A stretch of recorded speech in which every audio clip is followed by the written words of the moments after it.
Welcome to Veterans Archives, where we are dedicated to preserving the stories of our nation's heroes. We hope you enjoy this story. Be sure to hit that subscribe button, like and share our videos. Check us out across all social media. Be sure to like and share those pages as well. And for more information, go to www.veteransarchives.org. Today is Sunday, March 23rd, 2025. We're speaking with Ben Annarino, who served the United States Marine Corps. So good morning, Ben, and welcome. Good morning. Thanks for having me. All right, great to see you.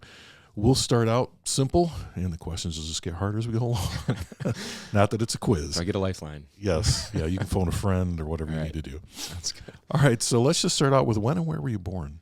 So I was born in Detroit, Michigan in 1990, November. Okay. Did you grow up in Detroit, or was that just where you were born? Yeah, that's a very unique story. So I moved around a lot growing up, but I've lived pretty much everywhere around Metro Detroit. Okay. Yeah.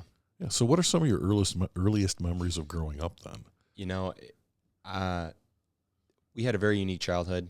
I have one sibling, a sister, younger sister, 3.5 years younger than me, Gina. And, mainly we had a single parent growing up. Mm-hmm. And in being a single parent, my mom worked really hard and trying to provide for us and put us in the best position possible. And that usually meant starting over or trying to find a new spot to, that's better than trying to level up to where we were previously at.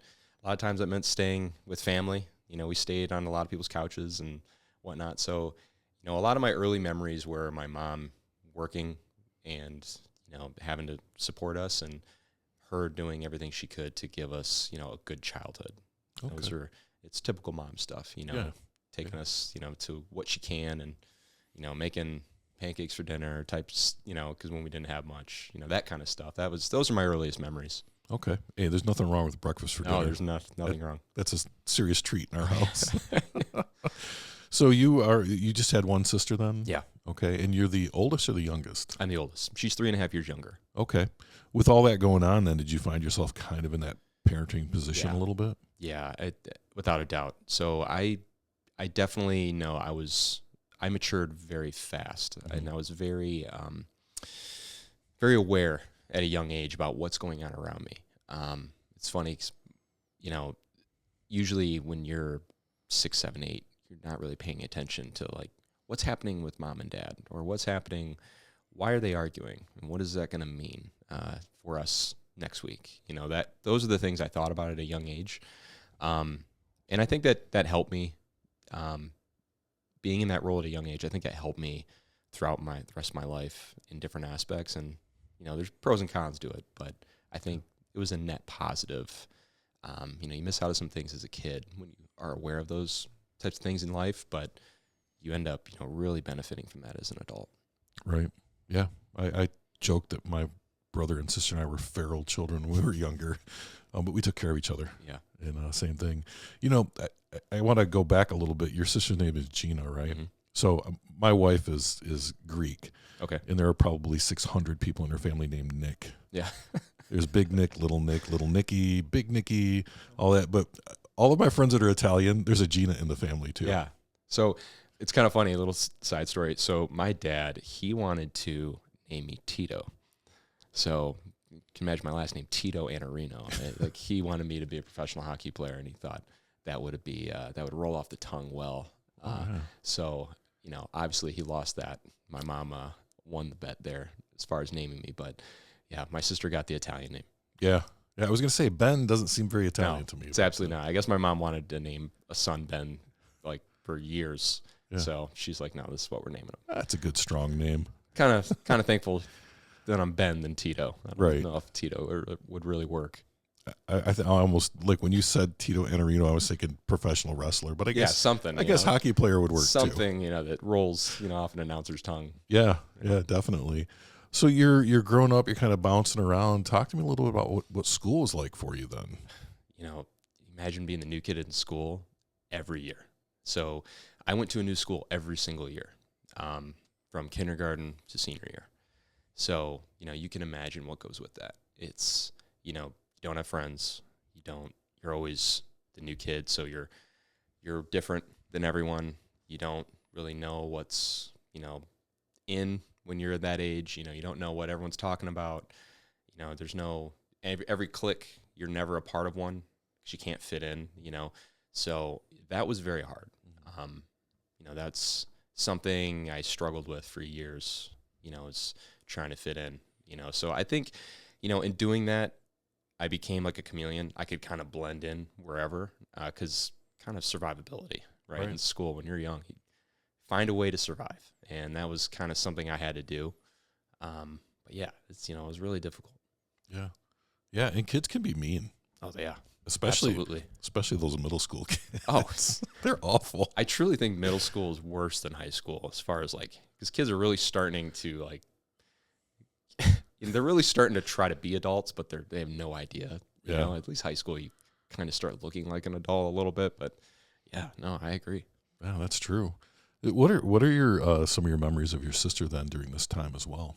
You know, my sister, she's in the opposite of me in a lot of ways. I think I was very aware to what was going on. My sister, she kind of had more of a childhood experience, so she didn't really have to worry too much about what's going to happen. She just kind of lived in the moment. So she kind of had a normalish childhood. When it came to high school, my mom was able to keep her in the same high school her whole time. So she was able to make friends and have that whole high school experience. By the time I was a senior, my last year, she was going into freshman year, the next year. So she got to stay in the same high school, which kind of sucks. But, you know, I'm glad she got to experience that. But, you know, things kind of came together a little bit for our family right as soon as I joined. Yeah. Seems like everything always works out for that baby child, right? I know. You know, there's a lot of experiences growing up that she kind of was oblivious to, which is truly a good thing. You know, she didn't have to, you know, deal with, you know, those issues down the road. But, you know, she definitely had a different experience than I did. Yeah, I'll bet. Now, with all of that going on, were you ever into playing sports or any teams or clubs or stuff like that during school? Yeah, you know, I was always, you know, I was a huge hockey fan growing up. My dad, you know, he's not a part of our family at all, but when he was, he you know, really diehard hockey fan, Red Wing fan. So I grew up loving hockey and all sports. I was always outside. You know, obviously you don't have friends to hang out with. You just go outside and play sports. So, you know, I had the roller hockey net out in the street. You know, I'm just playing by myself. You know, you can do that all day. You know, so I always had a net and rollerblades. So, you know, that was one thing I was always doing. But, you know, as far as like in school trying to play sports, it's really hard when you're the new kid and trying to join a sports team and, you know, you're always in a different school. It's really hard to transition and do that. So I tried football. You know, I loved it, but, you know, it just wasn't really for me. Soccer, played that for a while, but hockey is something that we couldn't afford growing up. Right. So I did a lot of roller hockey at like the YMCA and stuff like that. So that was like my one way of playing. Okay. You have mentioned a couple of times that your dad was sort of out of the picture. How old were you when all that kind of went down, if you don't mind talking about that? Yeah. So my mom and dad, they got divorced when I was about, I think, 5. I was about 4 or 5 because my sister was around, and then they got divorced right after, like shortly after she came around. Mm-hmm. So they got divorced. I was really young, obviously, you know, 4 or 5 years old. I remember they got remarried. They tried it again when I was about 7, and we moved out to Utah for 1 year. My dad got a job out there. We moved the whole family from Michigan out to Utah. Yeah, so we lived in Ogden, Utah. Uh-huh. It's kind of outside of Salt Lake. I think last time I checked, I think it was like 30 minutes to an hour outside of Salt Lake. Mm-hmm. Very different if you've ever been out to Utah. Beautiful state, but very different. It's not Michigan, that's for sure. No, absolutely not. So we moved out there. We were there, like I said, for a year. I believe that was kindergarten for me, or right around there. And we ended up having to move back the next year. You know, something fell through with the job. And shortly after that, they got divorced. You know, they said this isn't going to work. So, you know, by the time I was 7, I've already been through 2 divorces. Right.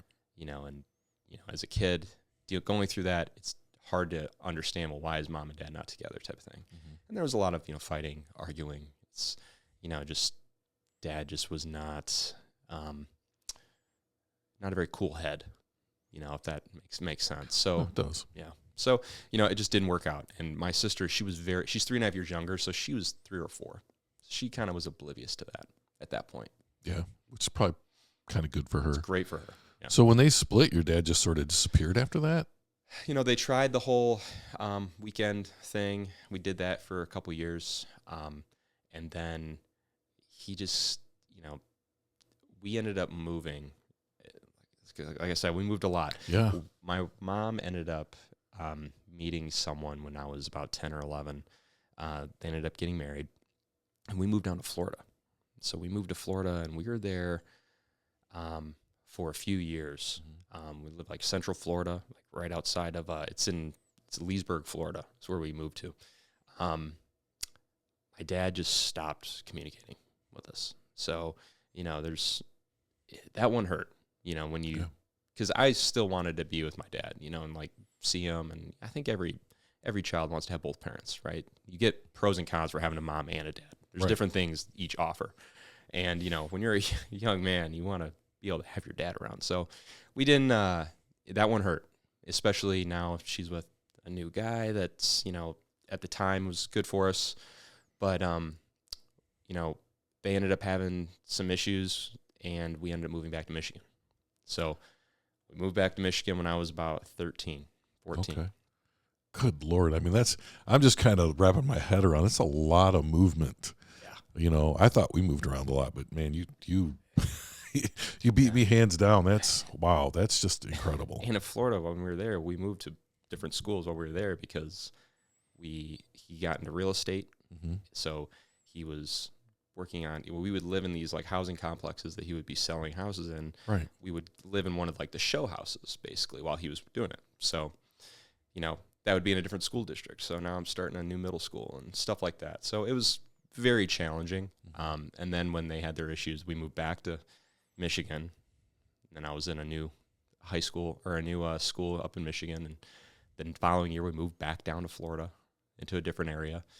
And that's... No, so they're still together? They're still together. They had kind of separated for a little bit. Okay. They ended up working things out. And we moved back to Florida for another couple years. Wow. Yeah.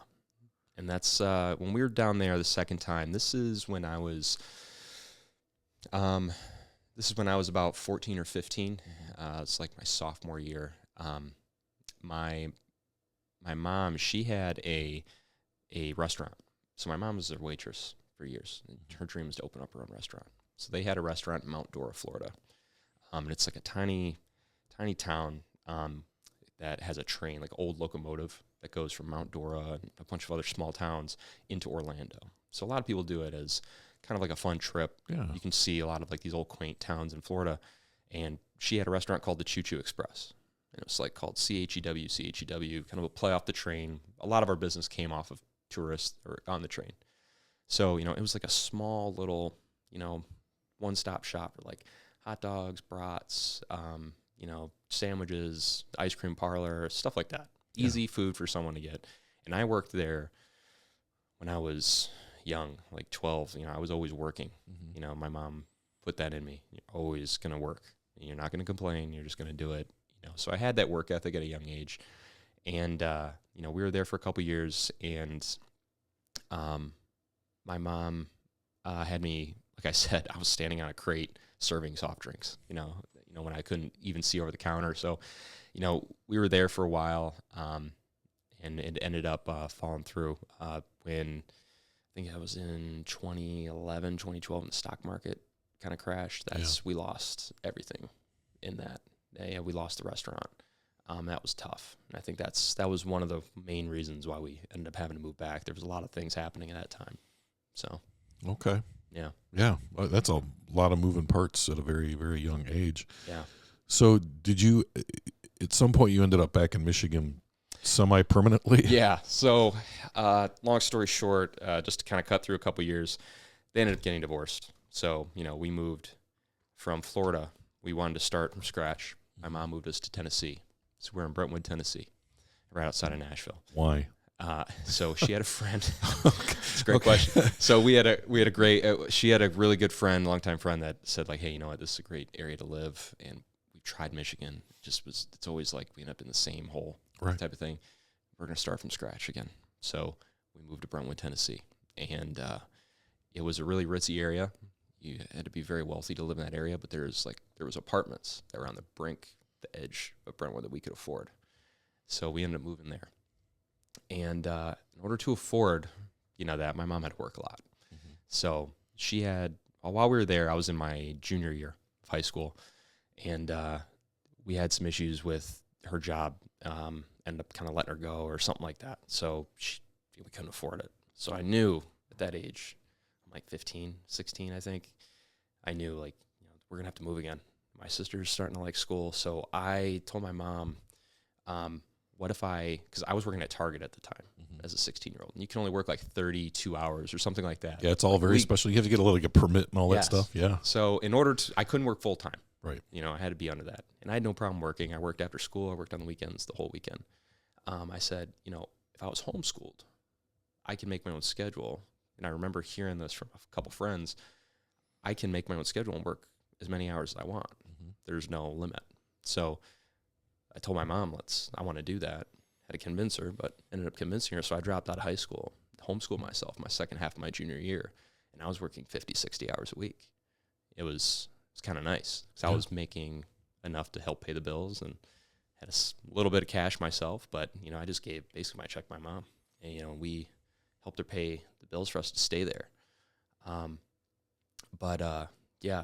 After that, we said, we can't maintain this. You need to have a normal school life. So we moved back to Michigan my senior year. Okay. Yeah. Well, it's cool that you could do that and support your family. It's a lot of pressure on someone that age. It is. It is. I think it probably helped you become who you are today, just like we talked about earlier. But that's a lot of responsibility on a high school kid. Yeah. Yeah, it is.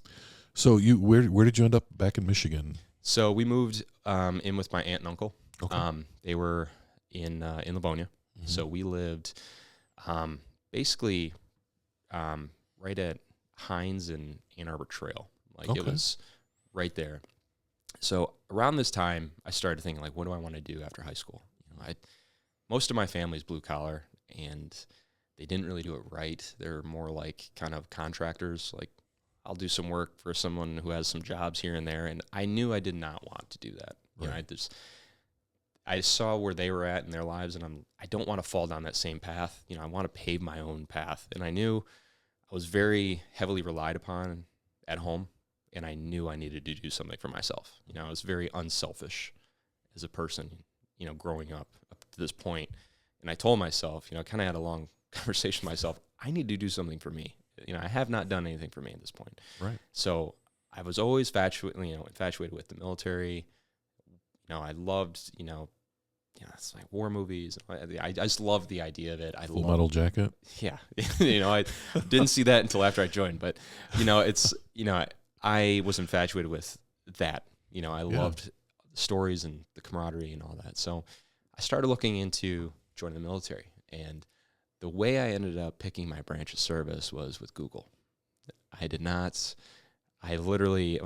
it was Reddit, but I Googled which is better, Army or Marines. Mm-hmm. No offense to Navy. I did not even consider the Navy or the Air Force, but it's all good, man. I Googled Army and Marines, which is better. And of course you go into one of those, Google takes you to a Reddit, a battle. Serious rabbit holes what you just went down. Yeah. And I'm 17, and it's just people bashing each branch, and I ended up going down, and I'm making ticks, Army, Marines, Army, who's saying Army and Marines? And it was 80% Marines were the best, So in this Reddit channel. So I was well, maybe I should look into it. So I Googled, Marine recruiters, and I was a recruiter at one point. So now I understand how it happened. But when you request information, they say, hey, you get a free T-shirt, request information. So I'm that'd be kind of cool. Here's my address and phone number. Yeah, exactly. Well, that submits a little ping to their website, and the nearest recruiter goes and talks to you. So, I'm 17. I'm waiting for my package to come in the mail, get some information, and a few nights later, I get someone to knock on my door when we're having a family party. And me and my cousin, I still remember this vividly.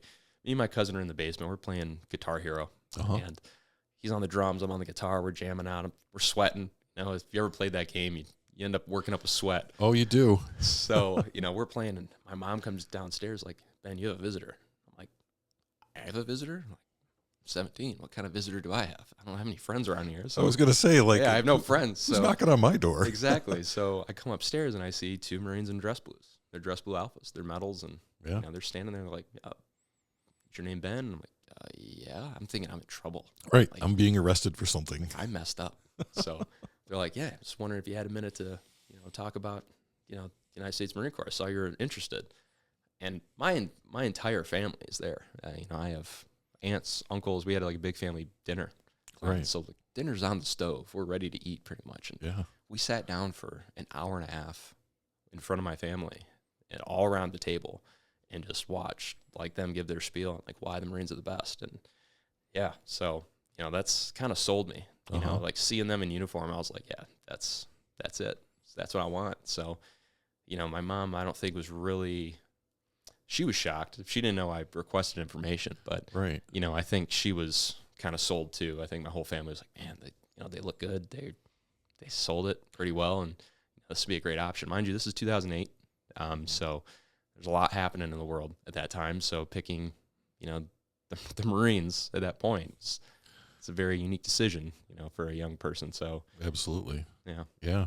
And so I'm going to ask, like, so the whole family eating dinner together, that's not an uncommon thing, right? I mean, at the time, no, it wasn't. Yeah, we always ate dinner together as best as possible. Like even the three of us, my mom, my sister, and I. That's one thing my mom did very good. She kept us, very tight, as tight as she could.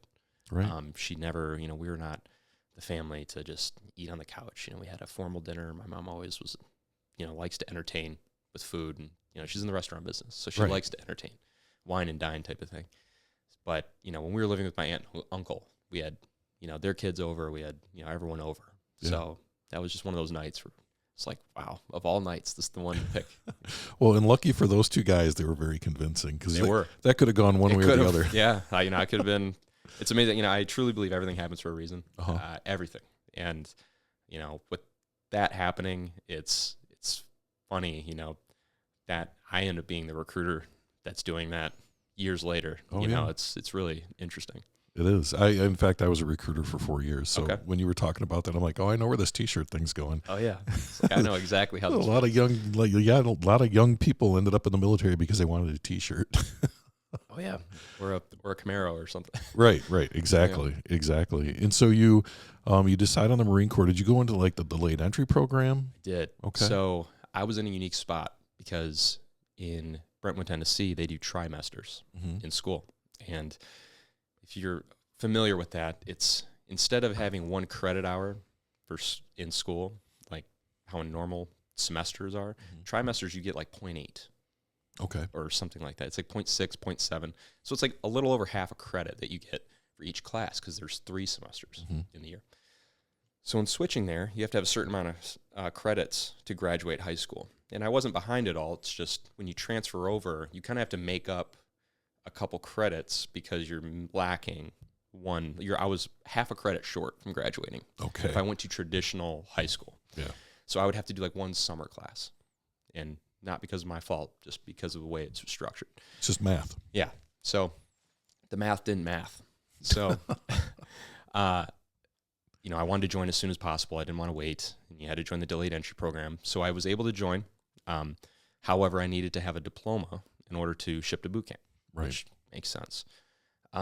So what I tried to weigh my options. I didn't want to wait through the summer because the way the delayed entry program for the Marine Corps worked at the time, there was an 8, 9, 10-month wait at some points to go. So when I was talking to my recruiter, there was an alternative education school that was in Plymouth. So I went there, Starkweather Alternative Ed. So if you're familiar with alternative education high schools, which I'm sure you are as a recruiter. Every good recruiter knows where the alternative ed high school is. Yes. Being a student that was like an AB student and then going to an alternative high school where they have smoke breaks and you have people that have their kids, Yeah. their moms and their kids drop them off to go to school. It's a very unique place. A lot of people that are older trying to get their diploma, and me, just a AB student, just trying to join the Marine Corps early. I was able to do a year of school basically in about 6 months. It's all self-paced, right? Yeah, because you can take as many courses as you want there. So my recruiter gave me that option. We checked it out, and I told my mom, I was like, I can walk here from where we were living. I'm going to do it. I'll do 2 night classes a week, and we'll do a full-time schedule, and I'll do it. So I knocked it out. Yeah. So you were really good for their stats. Yeah, that was great. That was great. Yeah. Yeah. So, when I joined, one of the things that was important is when I joined, I wanted to be infantry. Mm-hmm. That was the one thing I told them, like, I want to be a door kicker. I want to be the person that's the trigger puller. That's what I wanted. So being a good recruiter as they were, I don't know if you were a recruiter for the Army. No, I recruited for the Navy. I Navy. didn't get into the Army until a couple of years later after I got out of the Navy. Got it. So the Navy, I don't know if they did it, but they did they would bundle job groups together. So the Marine Corps did a B6 ground option as a bulk. There's 12 MOSs. Oh, we don't pick our MOS right or you pick your field. You don't get your exact MOS until after you graduate. Okay. So I told them I wanted to be infantry, and there was no infantry spots, which that's the most shocking to me. It's the most popular MOS for people to want when they join, so it fills up fast. So I get that, but I was sold on the B6 ground option, which had 2 infantry MOSs in it, and it's like LAV crewman. It's like an armored personnel carrier, but you're in the infantry. So I was sold on it because apparently that was the one that you're basically a shoe-in to get. Doesn't matter. Which one you pick, most of the time they end up here. Mm-hmm. That was not the case. So I went into boot camp thinking I'm going to be in the infantry. So when it's, we fast forwarding a little bit, but I graduate boot camp when they're assigning you to go to combat school and everything. I'm thinking I'm going to SOI, School of Infantry, East, and over Camp Lejeune or Camp Geiger. And they're like, oh no, you're going to MCT. I'm supposed to be in the infantry, sir. They laughed at me in my face. Like, no, you're not. You're motor T. I was like, motor T, what's that? Like, you drive trucks. Good luck. Oh, man. That's how I found. That's how I found out my MOS is motor T. So that's beautiful. Yeah, I did not talk to my recruiter much after that. That was pretty sour, but Well, let's back up a little bit then, because I want to. I know I jumped forward a little. Oh no, this is perfectly okay. Let's talk about that boot camp experience. Right, what was it like? It seems to me that every boot camp story, you get there in the middle of the night on a bus. Was that your experience? Yep. You get there. I think we got there. Obviously, you don't have a watch. We didn't have phones back then. You couldn't bring anything with you. So you had your envelope that you shipped there with, and the clothes on your back. You had to have a collared shirt. You had to have jeans and a belt, like slacks and a belt, and pants or your shoes that are presentable. Can't wear flip flops. But you get there. You get to the airport in, I believe it's North Carolina. I believe you fly in there, and then they take you on a bus, about an hour and a half bus, blacked out windows, put your head down. Bus driver yells, get your heads down. Don't let them catch you type of thing. And you're nervous. You're like, I'm not looking anywhere. I'm doing exactly what I'm told. Mind you, I was raised by my mom the whole time. So I have not experienced this ever. This type of stern, in your face kind of, yelling. I wasn't able to be on too many sports teams because of how often I moved. So I was not used to this. You're being introduced to testosterone. Yes. Yeah. Full on, this is me just trying to branch out on my own. This is my first time. I want to just do something for me. And this is what I pick. Good choice. Yeah. So trial by fire. Right. So I get there and it's about 1 a.m. pitch black. You have a couple street lights above the bus and you get a drill instructor. It's just jacked and his arms are about to rip out of his sleeves. He just starts screaming, lists off his spiel. You can look it up online, and they do the same spiel every time. It's, recited. And then, we will make you Marines. We're not going to let you fail on yourself type of thing.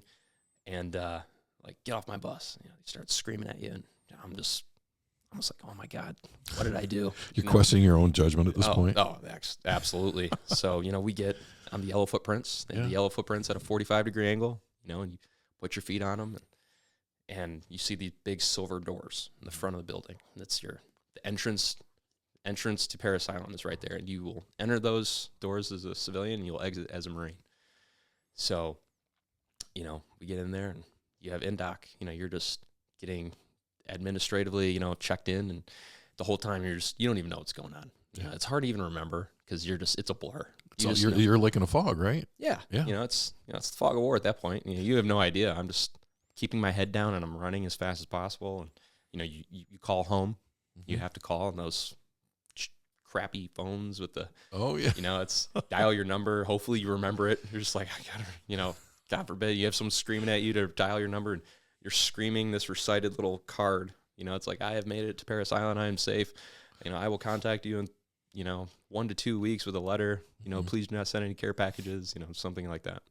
So get your head shaved. You start getting all your gear and everything. And it's the Marine Corps. I will say, it's very good at taking everything that you are comfortable with and ripping it away.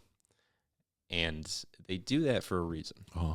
And I think it's very important. That's kind of like the core basis on what makes Marines Marines. It's, we'll give you nothing, and we'll take away everything that you have till you have nothing, and then we'll give you what we want you to have. And you just got to make it work. And, they get rid of that comfort zone. Like, there is no comfort zone. You're used to living in the uncomfortable. Mm-hmm. And I think that's what makes the Marine Corps such a unique branch of service. And I know things have changed over the years, but, back then, I think, we were still, a very tough indoctrination right off the bat. I know things have changed a little bit, and I still think it's an elite branch, but, that was a shock to me. Yeah. Well, I think the Marine Corps has probably changed the least of all the branches, for sure. I'm just curious. You say, like they rip away all the things that make you comfortable. What is like the one thing that you had? I don't mean like physically, but maybe just mentally. What is the one thing that you had that they took away from you that really you were like, oh boy, this is really going to be different? They took away, for me, I always had growing up, if something was bad, I had my mom there to run things off of. They didn't take it away per se, but like they made you realize that no one on the outside of here is going to help you. Yeah. You can't run to them. Like, I am everything to you right now. Like, you come to me for anything, and it better be good. I'm your mother. I'm your father. Yes. That taking away that safety net and making you feel like there is none, that was hard. That's very hard. And I think for someone in my place in life at that point, that was very difficult for me because I was used to having my family, my core family there, and then not having that, like that was a shock to me. And I think I wasn't really prepared for that right away.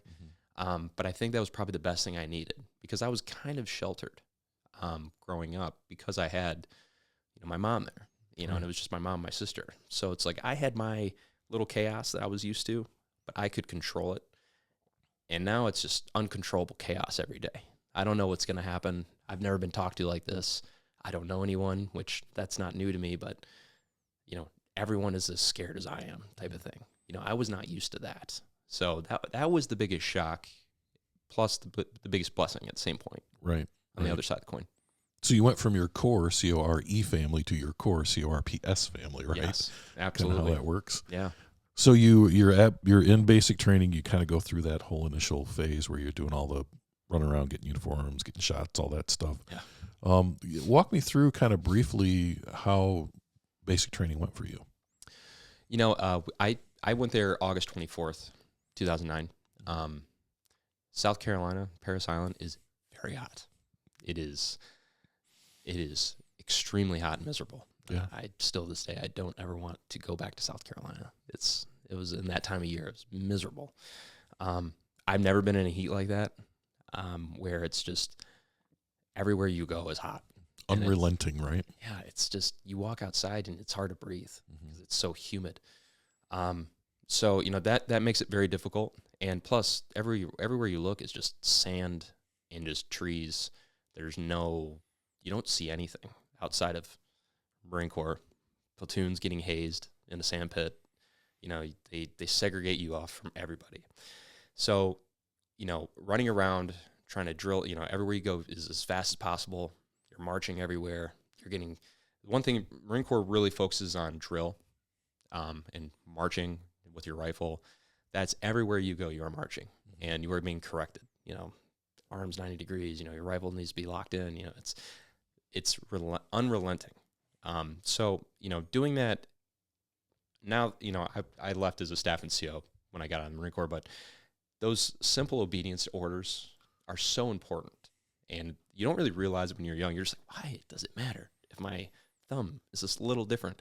But it does. It truly does. So if you can't listen to some basic order like that, it will affect you down the road at some point. So that was hard to get used to. Mm-hmm. It's why do these small little details matter, and always being corrected. And I was in 1st Battalion, Charlie Company, Platoon 1085.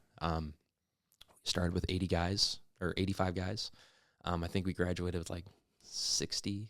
And we had lost a lot more, and you pick up others on the way in. But first phase, it's broken up into 3 phases, Marine Corps boot camp. First phase, you start out with your boots, without boots. You start out with Go Fasters, so your tennis shoes. Go Fasters. I've never heard them called that. Yeah, so that's awesome. They change everything. Like I said, they take everything that and they get rid of it.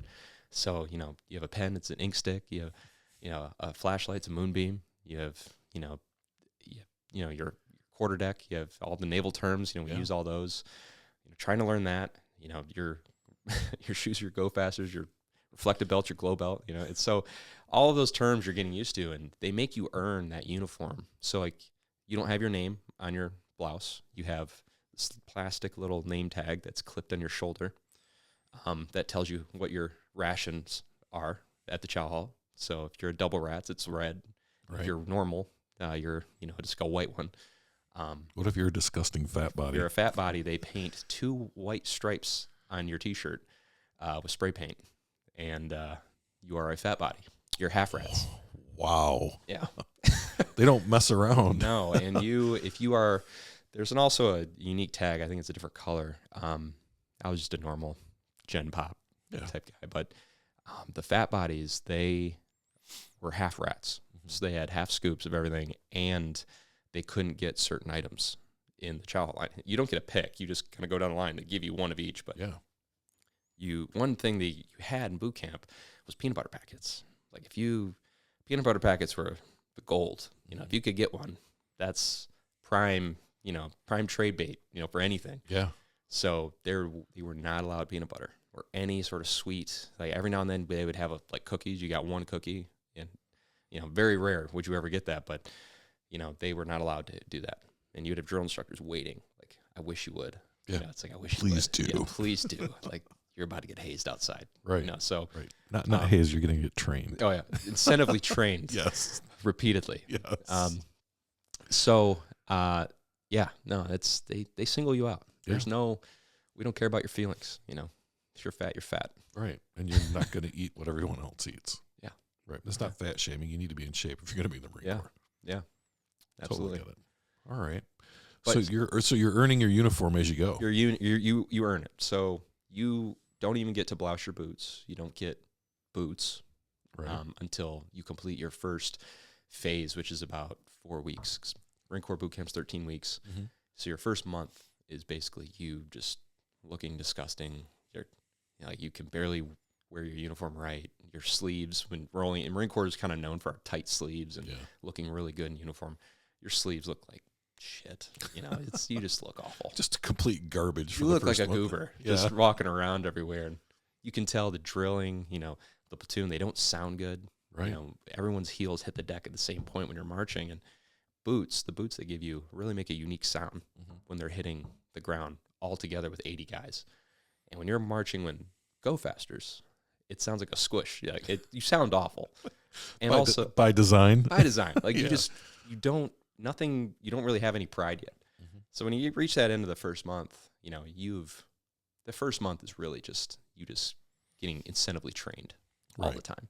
You're not really doing much. You're doing a lot of physical training. You're doing obstacle courses. It's really kind of you're doing a lot of classes, of like history, stuff like that. You don't do anything with weapons training yet. You're carrying a weapon every day. You know, you sleep with it basically at the end of your rack, but you do nothing outside of just learn of what I'm going to tell you to do. You're going to do it well. And that's drill, Marine Corps history, and, you know, physical fitness. Yeah. That's it. So at the end of your first month, you finally get boots because you're getting ready to go to the range to start qualifying. And that's when you really start feeling like, oh man, I've made it. You know, I've made it. I have arrived.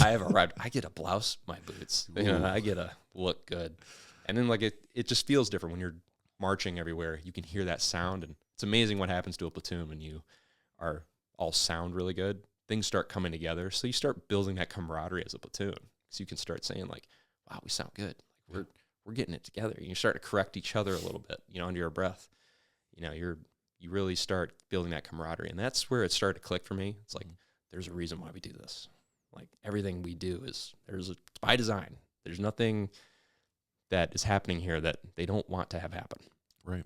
So, well, and the whole time you're there, there's new people are cycling in and the old guys are cycling out. And so you're watching not only your own evolution, but the evolution of the new people coming in, right? You do. And, you know, seeing when you're a first phase recruit, seeing a third phase recruit is night and day. Mm-hmm. Like they look completely different. They just look older. They kind of just, you know, physically they look different, you know, because obviously they're more slim, they're more trim. Their uniform looks tight, you know, they look spotless, you know, they're never getting messed up in the sand pit. You know, those guys are always locked in. You're like, man, I'm never going to make it to that point, you know, but you know, you eventually do. Right. And, you know, you start having that pride in that uniform, you know, because you know what it looks like from the other side. Like, man, those guys look like their uniforms look tight. Like they look locked on. Their drill looks amazing. They're loud. They're doing cadence loud. You know, those guys, I want to be like that. So that way, every time you get to that next phase, you take pride in, I finally made it. I got to make sure the young guys coming in look up to me and know that I'm tight. You know, I'm doing what I need to do. Mm-hmm. So that's where that pride comes in. Yeah. You know, that's something I really started to, you know, I really ran with my whole time in the Marine Corps was taking pride in, you know, what I'm doing and where I'm at, you know, trying to always be better. Yeah. Yeah. And so that, I mean, boot camp worked. It did. Right. It did. You know, I had to lose some weight after I joined. I had to lose about 20 pounds to ship to boot camp. So I lost it. I was about 185 when I joined. I needed to be about 170, 165. So I got down to 160. Just worked my butt off running and stuff in the winter. It was like the winter time sucked. But when I left boot camp, I was about 145 pounds.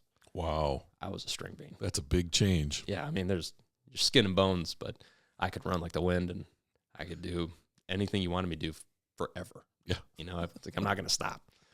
Endurance was amazing. Yeah. Yeah. Tell me about graduation from basic training then, you know, since we're kind of getting towards that point in basic, what was it like? So you remember getting there and being a soup sandwich, and now you're graduating. Did your mom and sister come out?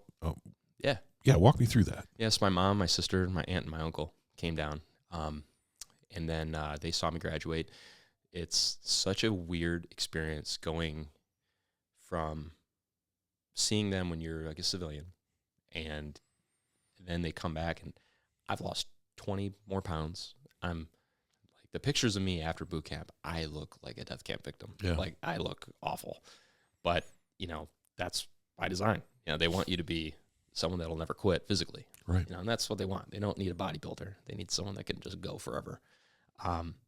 It's weird because you go from one day not being able to speak in the first person, you know, because they take that away. You can't say I in boot camp. It's this recruit this recruit that.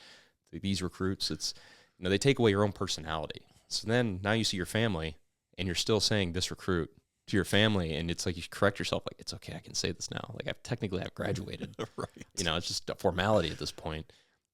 It's really weird. It's a unique experience. You know, my mom I think she was like kind of blown away a little bit, not in a great way. She's like, what happened to my son? What did you do to him? Exactly. So, but you know, I got to show them, you know, the base. I got to show them, you know, like, oh, I had one of the worst days of my life in this sandpit. You know, it's, you know, you get to tell them your horror stories a little bit, but right. You know, they're kind of blown away. You know, show them the squad bays, and you know, it's unique.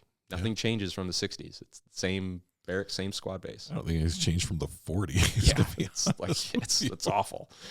But yeah, no, it's unique. I think my mom was blown away. It's like, this is where you were at. It's like, yeah, it's a shithole. Yeah. Welcome to my world, Mom. Yeah, but it's been great. I'm gonna miss it. Did that give you a different perspective on family in your life when you walked out of basic training as a graduate? Yeah, I think I was really kind of like a happy-go-lucky type kid, and I think coming out of boot camp, I was a little more focused all the time. Kind of like I always want to be ready to do whatever type of thing. And so I want to say it kind of made me a little standoffish. That's the best way to put it. And, I was kind of a little more reserved, I guess. Wasn't kind of like the out there in your face type of like person I was before. Just always kind of serious a little bit, slightly more serious. So that's what I noticed when I got out. Yeah. Okay. And you finish up basic training. Where you go from there? So after that, I went to Marine Combat Training, so MCT, down at Camp Geiger. And like I said, I thought I was going to SOI. Right. So I don't mean to laugh. When you no, it's very funny. Was it when you got to MCT that you found out that I'm going to drive trucks? I found out in boot camp. Oh. So once they start reading everyone's MOSs, yeah, it's like your admin week, your last admin week. This is kind of around when family comes. They start saying like, Private Annarino, you're 35, 31. I'm like, well, I knew 0300 is infantry. Right. Like it's your infantry MOS field. So it's 03 and then a couple other numbers tells you your designator for what kind of infantryman you're going to be. And I heard 35, 31. I was like, well, there's a 3 in there. Like, maybe that's a different type of infantry. I was like, sir, what is that? And he goes, your motor T. And I'm like, and then he kept reading off, and he's like, what? I was like, what is that? Like, I don't know what that is. I'm supposed to be infantry. And he's like, no, your recruiter lied to you. You're a motor T.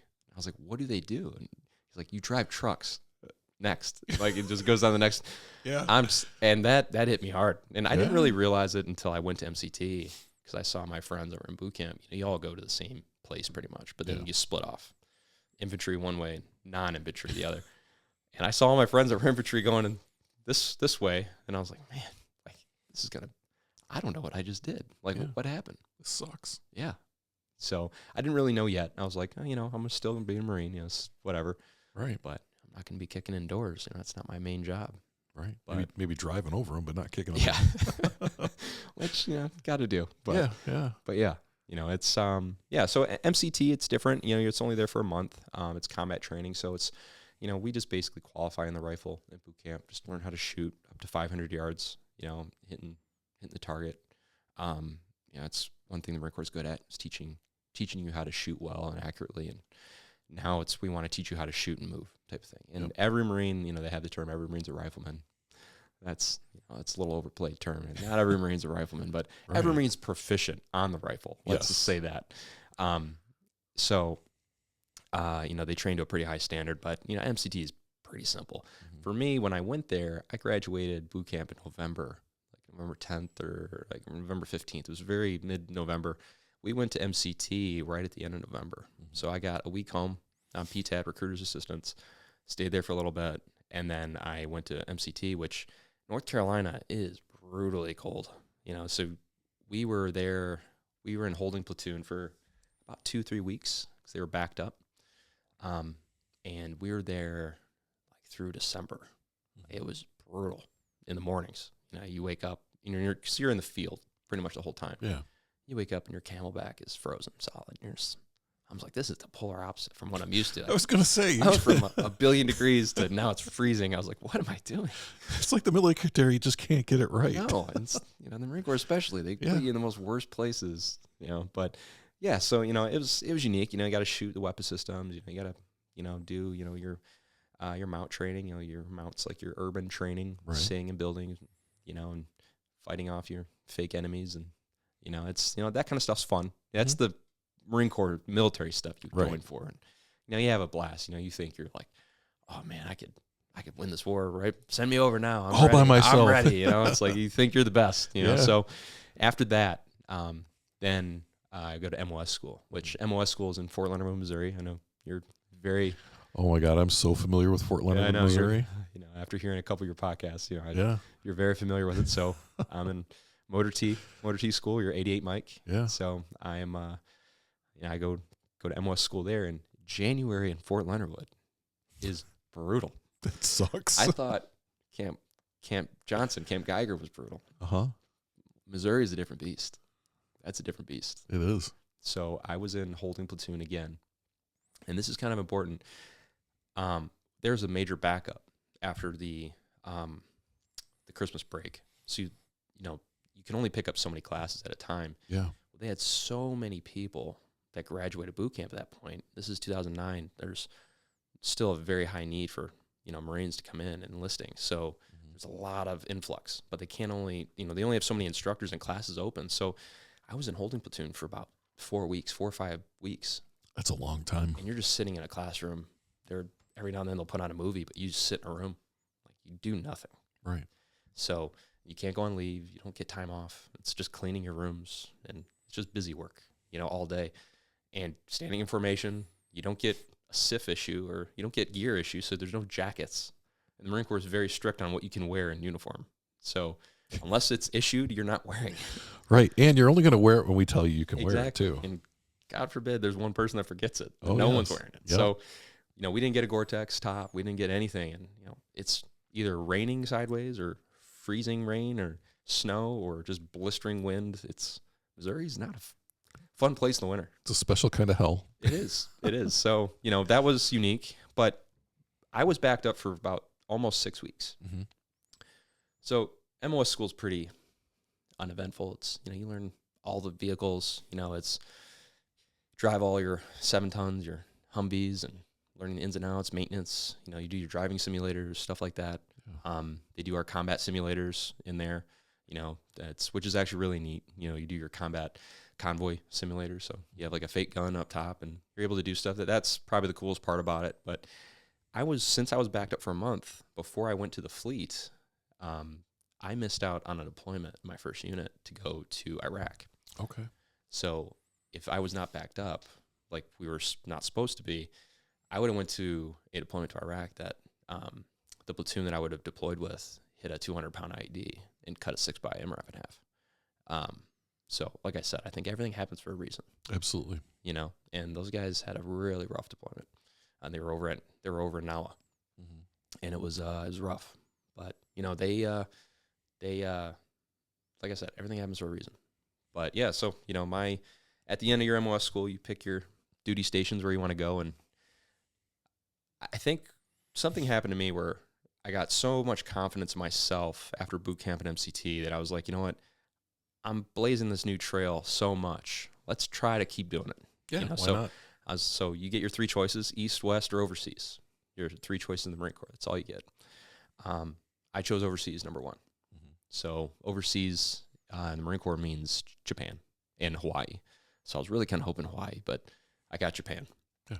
So I was stationed in Okinawa, Japan in 2010. Got there like March 2010. And that was the start of my fleet experience. That's interesting. My stepbrother was a Marine, and he spent a lot of time in Okinawa, Japan. He loved it, absolutely loved it there. Yeah. But it's until you start doing this, you don't realize that there's certain patterns and similarities depending on what service that you're in. Yeah. You just think, overseas, you're going to go to Korea or whatever. No, that's the Army. Yeah. Not necessarily the Marine Corps. So let's talk a little bit about Okinawa. And did you take a little time before you went? Yeah. So they gave us about 10 days of time off. I think we got a little more PTAD. They gave us an extension on PTAD, which is recruiter's assistance. Yeah. They gave us that extra because we're going overseas, and going to Japan, it's hard to come back. So like as many times as you want, it's expensive. Right. So I was home for 10 days. I said bye to the family. Definitely hard on my mom. That was going to be a hard one. I'll bet. So I've never flown. I don't think I've ever flown on a plane prior to this, prior to going to boot camp. That was my first plane trip. Really? So now Wow. this is my third plane that I'm on, and I'm going overseas. So I go overseas with about 10 guys. We're all on the same flight. We're easy to pick out, high and tight, and we look like we're... I bet they're in the military. Yeah, it's like, some camo backpack or something. You can tell them immediately. So it's still a fun game I like to play. Yeah. Who's in the military when I'm in an airport.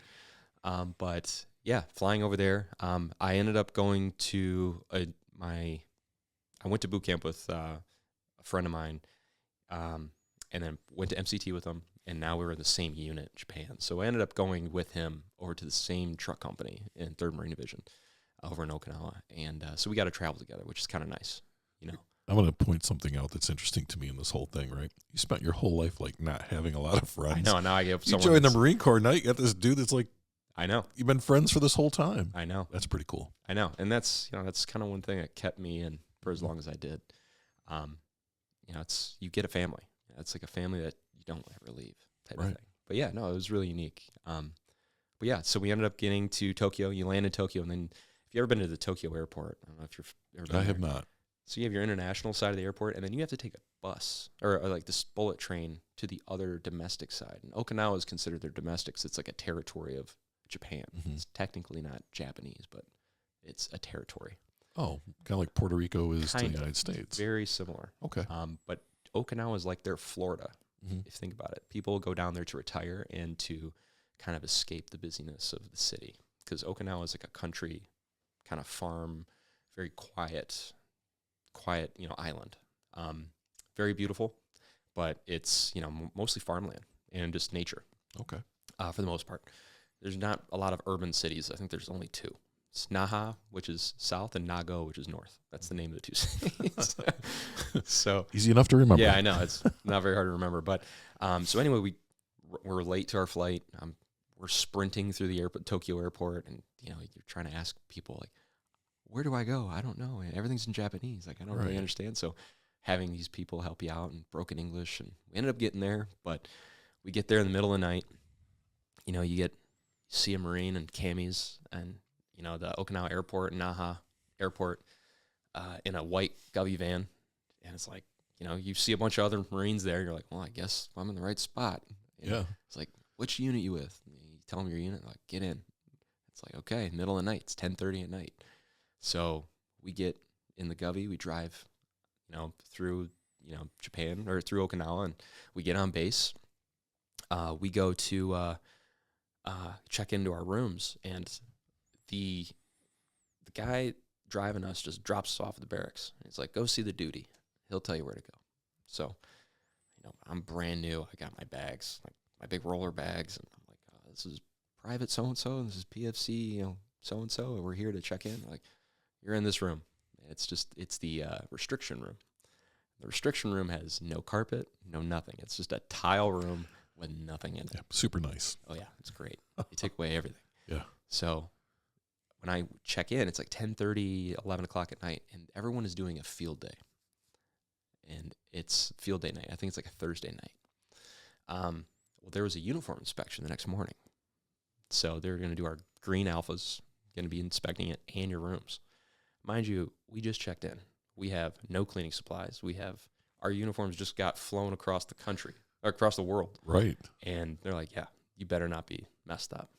So the platoon that we were supposed to, one of the platoons that was back, they just got back from Iraq as well. And they were the NCOs that were running the field day. Mm-hmm. And we have these 2008, 2009 Iraq vets that are seeing a fresh meat come into the barracks.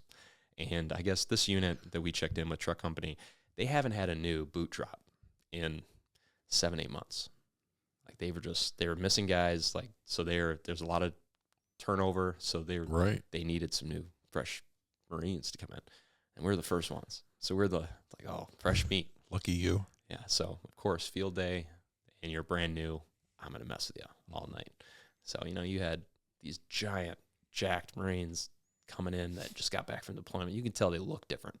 I'm used to these skinny Marines that are just young. Yeah. Now I have this guy. It's got like a 5 o'clock shadow, and he's just got tatted up, and he's drinking a protein shake. He just got back from the gym, and he's like threatening to, literally make your life hell. And it's like, I thought we were all on the same team. I thought we were all good. So it's another wake up call, right? So that was a long night. I think we slept maybe 2 hours, and they found us some cleaning supplies. They found us an iron, and we were ironing our uniforms. And we have a major inspecting our alphas the next morning, and that was my check-in to the Marine Corps. Welcome to Okinawa. Yeah. I was like, is this how it's going to be every night? Like, this is awful, So, it's every place I go, it's almost like a trial by fire. Yeah. At this point. But you're used to that. Kind of. Right? Yeah. Like you've been doing this your whole freaking life. A little bit. Yeah. And it's like, I think repeatedly doing that, it's truly how I learn best. Still to this day. Just throw me in it. I will survive. Yeah. I'll come to the top, but it might take me a little bit, but I'm going to make it. I'll sink or swim. We'll see what happens. I usually swim, but yeah.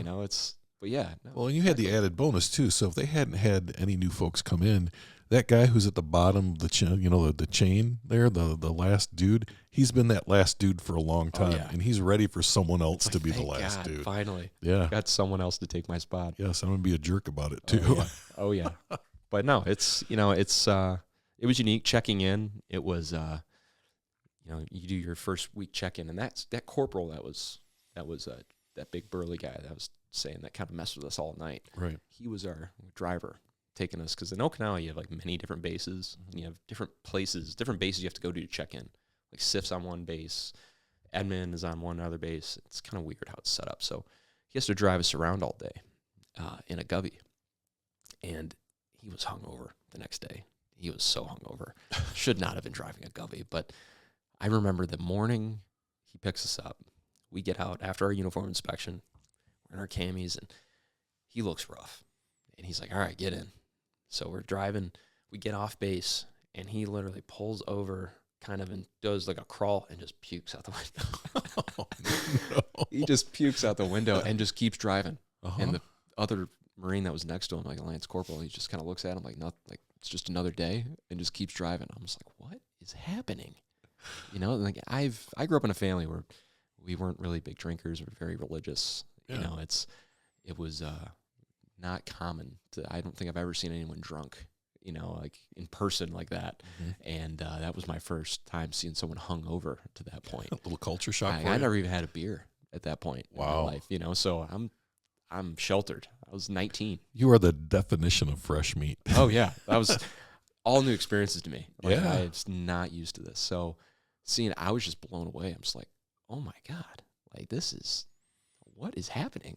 And I look at my buddy, and he's kind of chuckling, and my buddy joined when he was older, so he was 24, 25, and I was 19. Mm-hmm. So, he's a PFC, I'm a private, and I'm just like, boy, he's used to this. Yeah, he grew up, he partied, prior to this. So, so it was a unique experience. I had a very couple, eye-opening experiences seeing like now you have high-ranking guys walking around everywhere, master sergeants, gunnies, and, first sergeants, and you have, sergeant majors and officers everywhere, and I don't know what to do with my hands.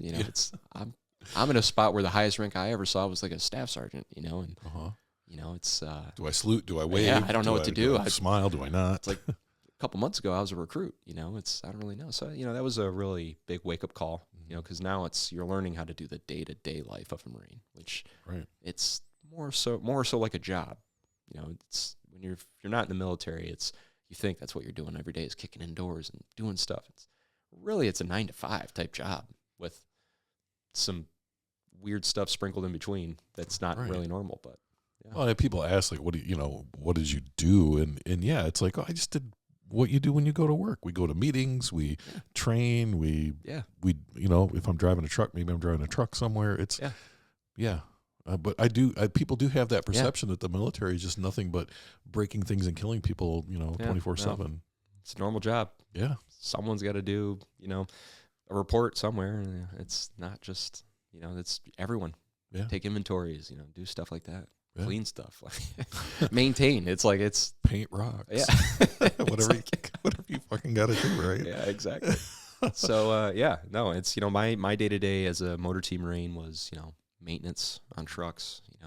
I was an operator, so I drove them, but, PMCS, preventative maintenance, checks and services, just making sure your rolling stock and your motor pool is working. That's my main point of focus every day. So it's, checking trucks, oil, functions checks, and doing runs. So like we'll drive troops around to the range, and pick up ammo, and do stuff like that. So, I did that for about 5-6 months with my buddy. We were the two young guys, so we were always getting the crap work. And when it came about 6-7 months mark in the fleet, we were still roommates, at that time. So it was pretty simple. And, it's got my friend since boot camp at that point. I was like, this is the longest tenured friend I've ever had. This what do I do now? Yeah, it's like, this ain't that bad. No. And we get pulled into an office, and they're like, hey, our unit's tasked with billeting, or with a kind of like a special assignment for one Marine in our unit. They do like a rotation over at billeting. Okay. It's like kind of like just a random billet that they have to fill. And Yeah. billeting is like you're checking in rooms and stuff like that for transient barracks. And they always need like some Marines to help out with that. And it's just kind of grunt work. But you're still in the same unit, but you're tasked out to someone else every day for, I think it's 10 months. And Jesus, that's a long time to do billeting. Yeah, it is. Wow. It is. It's awful. You get really good at it. Yeah, you don't do it. Yeah. So it's very unique. But so this is a unique point in my career at this point. I was 19. My buddy was 24. And to drive ammo and to do that, you have to be over 21, ammo and fuel. And ammo and fuel drivers are a dime a dozen. Like or they're not a dime a dozen, but you need to have them. They're very important. Right. So if you're going to give up someone, I'd rather give the young kid up rather than the guy that can drive ammo and fuel. So they're like, Annarino, you're going. And I was like, okay, what does that mean? And they're like, well, you're going to be assigned to them. We're going to move you in a different barracks. So now I'm moved into a different barracks. And as a PFC at this point, now I'm living alone in my room, which if you're a PFC with your own room, that's very rare. Yeah. So I had my own room. I worked with a lot of civilians. And I had a staff NCO that was an intel Marine that was under investigation for something. So the hodgepodge of Marines that worked there were usually, like, besides myself, were in trouble because that's somewhere they can put them. Yeah. To where it's like, let's just get them away, out of sight, out of mind, until whatever they're dealing with is over. But truck company was tasked with, you have to support one Marine to do this. So I'm working... Now I'm with a bunch of Marines that have been NJP'd. So now they've got demoted. So I've had guys that have been in for 4 years at this point that are privates, and the mentality along with those types of individuals, I'm sure you've well aware. Absolutely. They don't care about anything. No, you're in the land of misfit toys. Yeah. So the morale is zero. They tell you this is the worst decision you've ever made, is joining. So up to this point, I'm thinking this is awesome. Like, I'm doing some great things here, and okay, I'm starting to get my feet under me, and now I'm being told I wish I never joined. This is the worst thing ever. They're going to screw you over. That was what I was surrounded around. Right. So I did 10 months there. I still hung out with friends over in the other barracks, but I watched from afar as they did training. They kind of built bonds with one another. They did stuff, and I didn't do anything. So, that was a unique time in my career. It wasn't fun. No. And you know what? That sort of assignment can wreck a good Marine, right? If you're not, like, if you don't have the resolve to do what you're supposed to do and understand those people probably got themselves in trouble, 100%. right? You could actually end up being one of the misfit toys. 100%. Yeah. 100%. And it's very little supervision over there at that unit. Right. So you can get in even more trouble because no one's watching you. There's no accountability. Luckily, I stayed with my buddy as much as possible and went to the gym with them, and I lost kind of like, a lot of people didn't know who I was when I came back to the unit. They're like, who's this new guy? It's like, I've been here a while. I am not the new guy. Yeah, it's like, don't put that name on me, But right.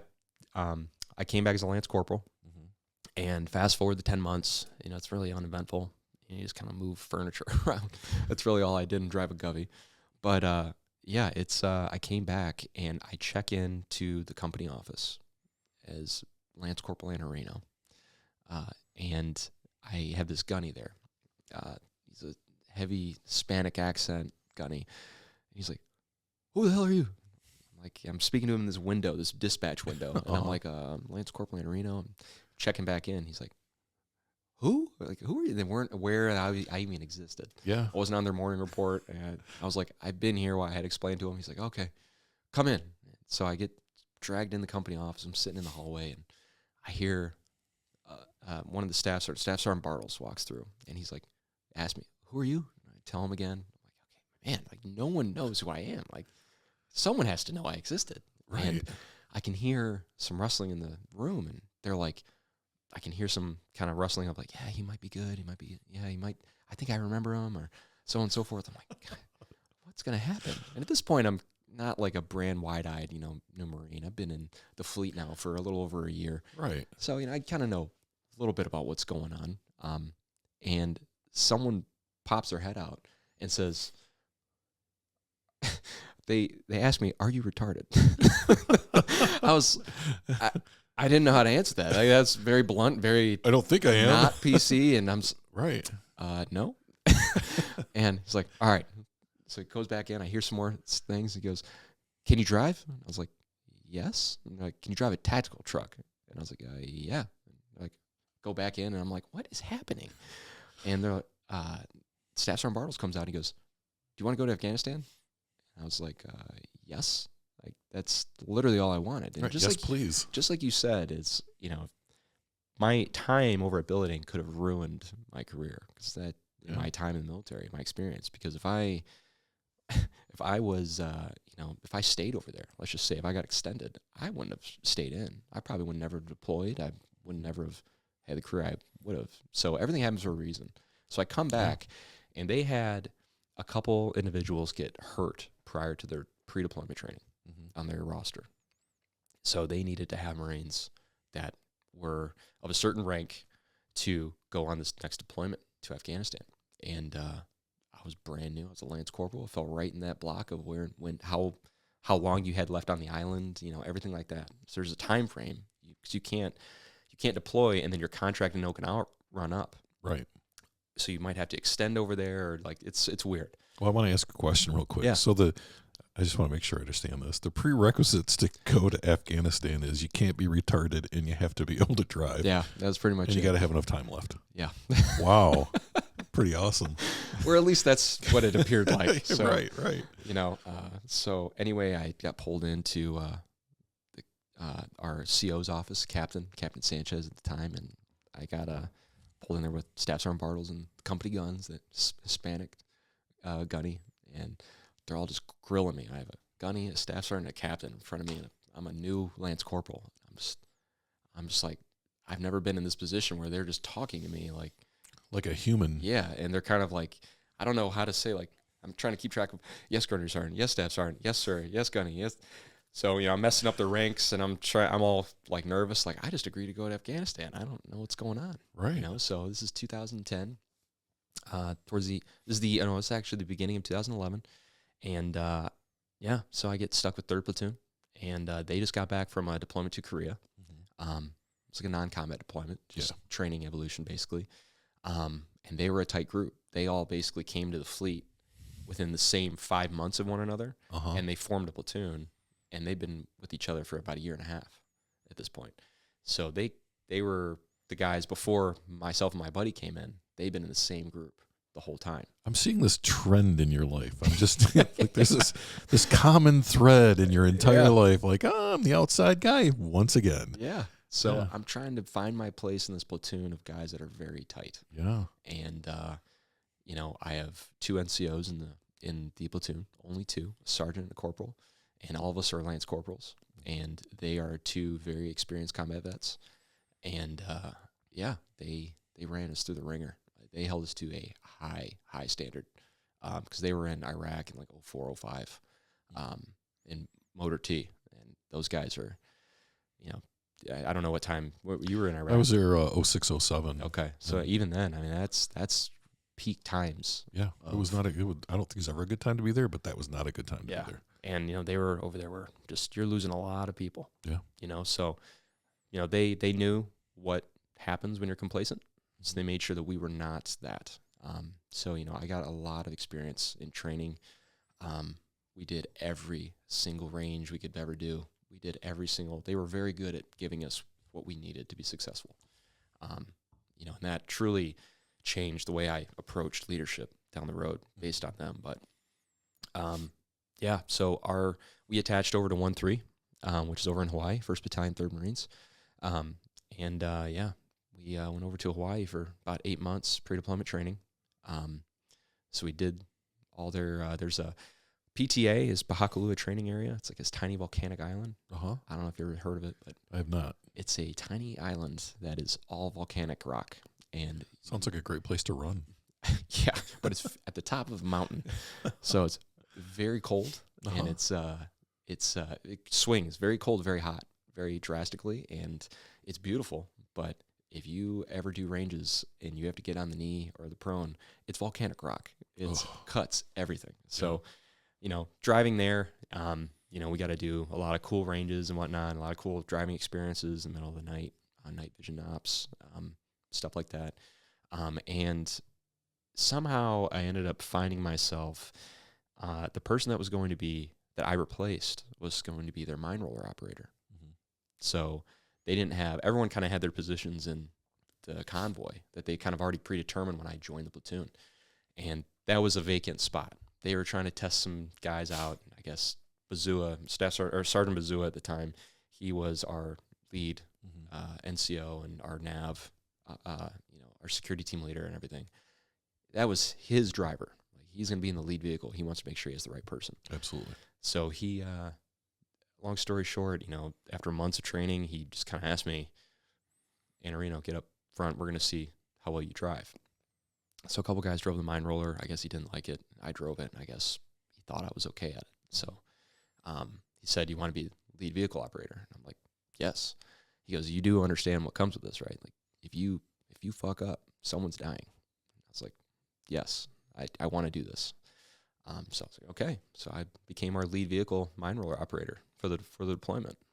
You know, so wow, that's huge. It is. You know, it's scary when you think about it. Initially, I was a little nervous, but you know, you get so used to it, it just gets like muscle memory. But you know, we did a lot of ranges where you're finding IEDs in the ground and stuff like fake ones, and yeah, we did you know, a lot of training on the CMD, the compact metal detectors and stuff like that. And you know, we ended up going to 29 Palms to do CAX or ITX as they call it now, infantry training exercise. So that's about a month and a half long of just grueling training in the desert heat. In 29 Palms. Have you ever heard of that place? I've seen all the memes. Yeah, it's nothing. All the memes I was stationed out there, my last duty station. Yeah, no, but thank you. It's funny, but 29 Palms was just nothing, and it was hot, but we did a lot of cool stuff, and we had some good connections with the unit we were assigned with that allowed us to do a lot of the cool ranges that non-infantry was not able to do. So we shot a lot. We did a lot of shooting and moving. You know, our NCOs were really good at giving us every tool possible to be proficient if we ever needed it. So we could blend into any unit if we needed to. So, yeah. So we did that, and we ended up going to from Hawaii to Alaska, over to Germany, and then over to from Germany we went to Kyrgyzstan, and then you go from Kyrgyzstan over to Camp Dwyer, Afghanistan, 2011. That's good. That's a long train up too before you got there. I mean, you got a lot of really good training. 10 months. So when you got there, you were as ready as you could be. Yeah. For what you were getting into. Yeah. Yeah. So let's talk a little bit about, you know, actually getting into deployment and kind of your experiences there. Yeah. You know, when we were flying from Kyrgyzstan to Dwyer, usually. Technically, you go from Camp Leatherneck, which is like the main base in Afghanistan, over to Camp Dwyer. So we landed there, and we just changed planes and got over. And you go from a C-5 from Kyrgyzstan, which is huge. You know, Been on C-5, it's massive. It's like, I can't believe this is a real plane. That's how big it is. And then you get to a C-130. You go from a C-5 to C-130, and you're on cargo net seats, and you're, you know, they do a combat flight down into the AO on Camp Dwyer, and they don't really tell you. You just start pitching down, and you corkscrew down into the AO. So that was my first thought: is this supposed to happen, and are we getting we shot down? crashing? Yeah, it's like I didn't know what to expect, and Yeah. so we land. And, the first thing I realized, it's like it's really bright, it's very sandy, and it smells like it bad. It's not a pleasant smell. No. There's something about the desert on a military base just stinks. So landed there. A lot of admin stuff. I just remember like, what are we doing? I thought I was gonna land and we're gonna hit the ground running. Right, and we're start gonna get in trucks and go do yeah, our like thing. start doing our thing. It's like no, like so we spent the first 2 weeks just like checking in, waiting to get a unit to come pick us up and whatnot. So we're at the MWR and playing Xbox, and I'm just like, what? Like this is a weird deployment, quote unquote. Right. What are we doing? But yeah, so we ended up saying, okay, we're gonna get helo inserted into our patrol base, and we're like, patrol base? I thought we were operating out of Camp Dwyer. And they're like, no, you are going to PB Amir. Patrol Base Amir has a total of 50 people on it. 50. Yeah. Yeah, so you have a platoon of infantry, and you have a platoon of Motor T. We're the Motor T guys. So prior to this, we actually were slated to go to Sangin. If you're familiar with Sangin. Sangin was a brutal spot for Motor T. The unit that we were going to be tasked with replacing was, I believe it was 1-5, and they ended up having 2 battalions there, or 2 truck companies there because they couldn't support it with just one because they kept getting blown up. Wow. So they went through 5 mine roller operators prior to our deployment, and we were slated to go. Mm-hmm. So when I was on pre-deployment leave, that's what we were training for, was Sangin. Sangin's in the mountains. It was a very dangerous spot. It was the most connected spot in Afghanistan at the time. So I know I'm backtracking a little bit. I forgot about you're this, fine. but when we were getting ready to go, there's like, okay, we're going to Sangin. We finish CAX, our pre-deployment training, and they change it at the end of CAX. Like, yeah, you guys are going to go to Syria, or going to go to Yemen on a MEU. So they changed our whole deployment. So we're like, so we're going from Sangin, now we're going to Yemen? And I didn't even know where Yemen was. I was like, I think it's in Africa. I can't find that on a map. Yeah, I couldn't tell you. I think it's in Yeah. Africa somewhere. But Yeah. And I was like, I thought we were doing a combat deployment. And apparently Yemen, back in 2011, we were going to be the first boots on the ground in Yemen. So we were up in the air in Hawaii waiting to go on orders. We didn't know what we're doing. We're like, we just finished all of our training. We're going to deploy. I want to decide to get my plane back home to see family. Like at this point, I don't care where we're going. Just give me a date. So then it changed from Yemen. We're going to Garmshire, southern Garmshire. And it's basically at Garmshire, we're at the southern part in the desert where the Euphrates River goes down. It goes, our AO bordered Pakistan. Okay. And they were basically, our mission down there was to, one, stop the threat of IEDs by cutting off their supply lines. Pakistan was a heavy funnel for weapons and opium. So that was, our mission was to cut off those supply lines, stop the Taliban from being able to bring ammo and all the supplies they need to fight up north near Kajaki Dam and, like show Restrepo and everything. Yeah. That's up north. So we were trying to stop the flow of guns and everything that goes up north into the mountains. Because that was the heavy Taliban fighting areas up there. Okay. Yeah, I spent my whole deployment in northern Iraq. So, Okay. yeah, we're opposite ends of the spectrum. Yeah. But yeah, It's amazing how different those two theaters are. It is. It's like 2 completely different wars almost. Yeah. So when we get there, we are getting told in our pre-deployment training, like, hey, now that we finally know where we're going, just let you know the unit before you, they found, like their unit alone found 250 IEDs. And like the whole unit found them. Yeah. And that's not including the ones that blew up. Right. So we're like, oh, okay.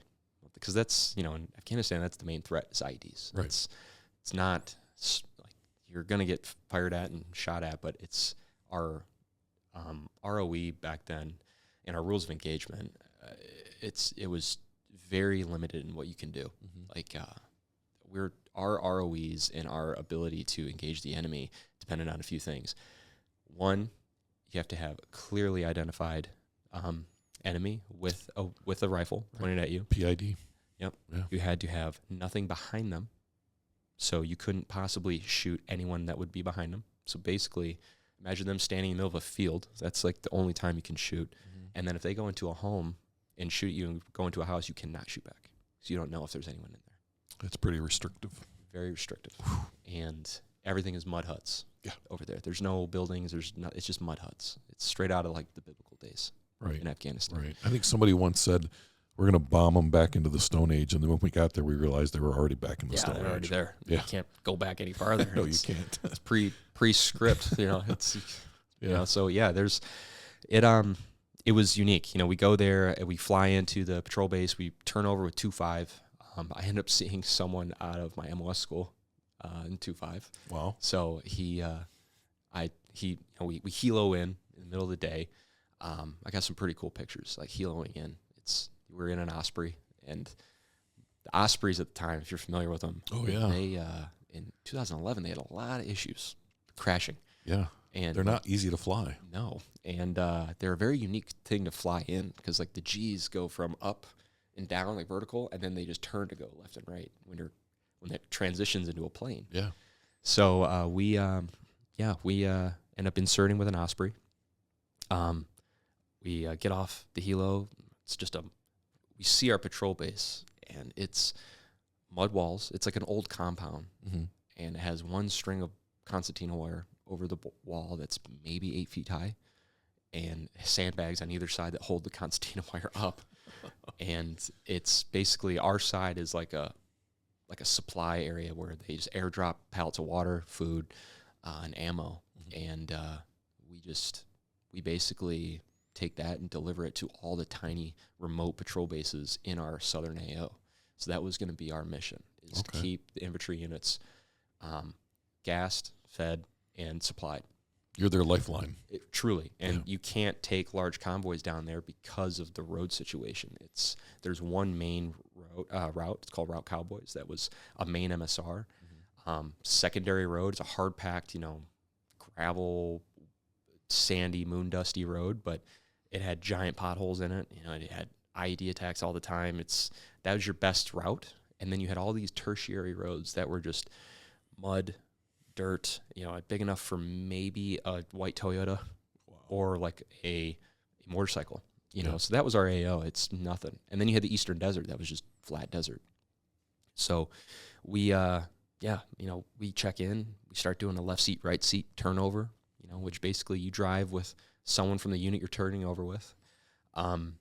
They put me since I was the lead driver, they didn't want me driving yet. They want me to kind of see. So they put me in the lead gun. Yeah. So I'm rocking with the 50 cal. And their driver is from 2-5.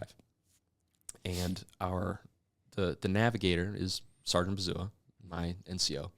And he's basically, the driver knows where he's going. So basically, Bazua is just kind of picking his brain. And they just put me in the gun my first trip. And I'm like, it's my first deployment. Like, what do I do if I see someone? I'm thinking like, oh my God, like this is it. Like I'm shooting everything that moves, I'm going to get shot at. And I see, cracks in the glass, from bullets, they've seen some stuff on this deployment. Some stuff has happened. Yeah. And I'm seeing like, oh my God, like this is shock, right? Like I am not prepared for this. So they, the driver gets in and he's like this crusty corporal, he's like at the end of his deployment. We all know what that feels like. Oh yeah. You're at the end of a deployment. To go. It's like, I have a week or two left. I am ready to get out of here. His plate carrier. When I was taking everything in, I was looking at their unit compared to us. Our camis looked clean. Theirs looked white. Because the the bleached camis from the sun is just, it melts the camouflage off your camis. So they're like a light tan white. All of them look like that. They just look grizzly and ruffled. Like you're in the middle of nowhere. We're on our patrol base. Yeah. There's no military grooming standard really. Like I said, there's no showers. We had a pump that pumped water from the wadi that we turned in like the PVC pipe and turned it into a shower eventually. But it was like baby wipe showers for 10 months. Like you had piss tubes. There was like, it was remote. So yeah, it wasn't the Holiday Inn. No. No, it's, I hear about certain deployments. I'm like, man, that would have been nice. Like hindsight, that would have been really nice. Right. You guys had a gym? Yeah. We had the jailhouse gym with sandbags and whatnot that we used, but that was it. So I'm noticing like, man, these guys like really live in nothing. And then we notice when they are going on convoys, a lot of these guys don't even wear side sappies. Like they just took out because it's so hot. Right. We get there in about April, May timeframe, 2011, and it is hot. Like it is nothing compared to the heat I was used to. It's just bakes. Yeah. It's a dry heat, but there's no cover. Man, when people say dry heat, I just want to punch them in the nose. I really do. Like you're not swimming in like a humidity, like sweaty. Right. It's like you have an oven fan just blowing on you all day. And your head is like in the oven. Yes. Yeah. And it's hard to breathe because of that. Yeah. But we're wearing these IMTV vests that we call them the HESCO barriers. Yeah. That's what they look like. It was so square. You looked like a brick. So we're wearing those, and that was our unit SOP. You had to wear them. They were brand new, and they were thick. They were just heavy. And we also got a plate carrier, and we weren't allowed to wear those apparently. Marine Corps, this is what I say. You're going to do it. I don't care. Right. And this is a battalion commander decision. So the unit we're replacing with has plate carriers, and they stripped them. So they're less than what the plate carrier even protects. Mm-hmm. He gets in, not wearing a skivvy shirt. He's just looking grizzly. He doesn't really care. He just seems very lackadaisical about everything. We're driving. Go ahead and tell me I'm doing this wrong. Exactly. A lot of times he's not even wearing his helmet in the cab. And I'm just thinking, like, I'm a young Marine on my first deployment. Every training I did, I was buckled up. I had everything. He never wore a seatbelt. No, nothing. Like, he just didn't care. Mm-hmm. So that was my shock when I got there. With the lead vehicle operator, you get out with a metal detector, and you have a sickle that you try to find wires in the ground if you find something. One of my first convoys, one of my first memories, we get out and we see a infantry squad. They flag us down on our convoy, and they're like, hey, we found something up here. We're just checking it out.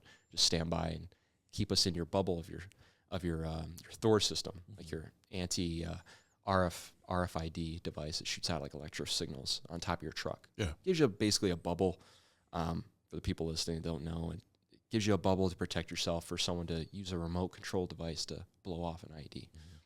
So we get close to them, and I'm watching this grunt get out there. And the way we were trained to find these IEDs in the ground, we would lay flat on the ground and drag the sickle across the ground. So like if it blows up and out. Yeah. It gives you the best chance of survival. What do you think this grunt did? Oh, I'm sure he's standing straight up. Straight over it. Oh, yeah. And just digging, there's got to be something here. digging. And I can tell you I was on the gun just watching, providing overwatch, and my jaw dropped. I was just like, what did I... Like, obviously, whatever I learned does not apply here. On pre-deployment training, I am in a different realm. Yeah. So your first thought going to war is like, it's going to be very kinetic every day. Like, I'm going to war. It's different. So now once again, it's kind of like a 9-to-5 job. Yeah. It's kind of what my first thought was. Yeah. The other thing too about training, and I learned this in our train up, is that the people who designed the training, I'm going to get shit for this, and the people who give the training are people who've never experienced combat. Or at least not recently. No. In fact, we had a major that was like with us, and I'm not going to say his name, but he'll know who he is if he's listening. And he was the biggest jackass on the planet, and really didn't know what he was doing. And I remember he like made me get my whole company. So I had 217 dudes and dudettes, and he pulls, you're going to have a company formation. So I get my company formation. I turn it over to him, and he's like, this training you're doing is very serious. It's going to save your life. And he's given this really good speech. About halfway through it, he goes, no, I've never been deployed, but my brother was, and he said it's pretty bad over there. And God. I was like, dude, you just lost all of us. Yeah, you just lost everything. Yeah, because now we know everything you say is BS. Yeah. So anyway, that's the problem with some of the training is you have to have a foundation. You do. I get it. And that's why we train. Yep. But it'd be really helpful if you had people who knew what they were doing sometimes. Absolutely. Yeah. And I think all of us as a platoon were kind of shocked seeing that. Yeah, but, I'll bet. Your first 2 weeks is that. left seat, right seat, and then they fly out, and it's like, okay, you're on your own. It's really rip the Band-Aid off. Let's go. And, and I'm driving a mine roller around, and one of the things that I remember most vividly my first couple weeks driving is one, the amount of people that are on the road I was not prepared for. And commanding the road as a motor T operator in a foreign country is very difficult because you're on the verge of hitting people on accident or hitting them on purpose. And you have to know when to do each, and you have to know when is it okay if I'm going to run over a car with someone in it. Like, at what point is my ROE, I'm going to control this road? Like, I don't care. I'm using this mine roller as a defensive device. Came very close multiple times, and it's luckily our defensive posture was good enough to where it deterred them from doing anything. But it was a learning experience right away because when you train, learning the road, commanding the road, and then also these white, yellow jugs that are on the side of the road, we were always told they're IEDs. They use jugs as they hold HME, homemade explosives, like the aluminum nitrate that they use for the explosions. They put them in these yellow jugs, and everyone has yellow jugs everywhere. Everyone has them. They use them for water. Yeah. And they'll put them on the side of the road when they need to fill them up. So I would literally stop, and I would get scolded, like, what are you doing? I'm like, there's a jug. And like, just ignore it. I'm like, okay. Whatever you say, boss. Yeah, whatever you say. I guess that's not a threat, It's like, so those things you really had to kind of learn. You had to use your judgment a lot. And, a lot with motor T is what I learned is when you're deployed in that kind of situation, you learn what your environment looks like, and you memorize it. And when there's something that's different, when there's a discrepancy with what you normally see every day, that's when you need to start being alert. And it's amazing how, with our op tempo, which was insane on that deployment, we memorized everything. Like there's a couple stories of just very unique instances where if I went one way, slightly different, I probably wouldn't be here, just because of just my memorization of the routes. So, just for an example, we had about 240 days on deployment in combat zone. I wrote this down. We had 287 missions, and each mission averaged 8 to 10 hours.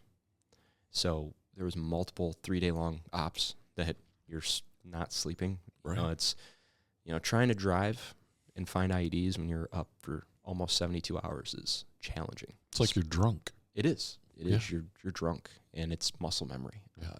I would literally pass out behind the wheel driving. Like, I just, from one, dehydration because it was so hot, and two, just exhaustion.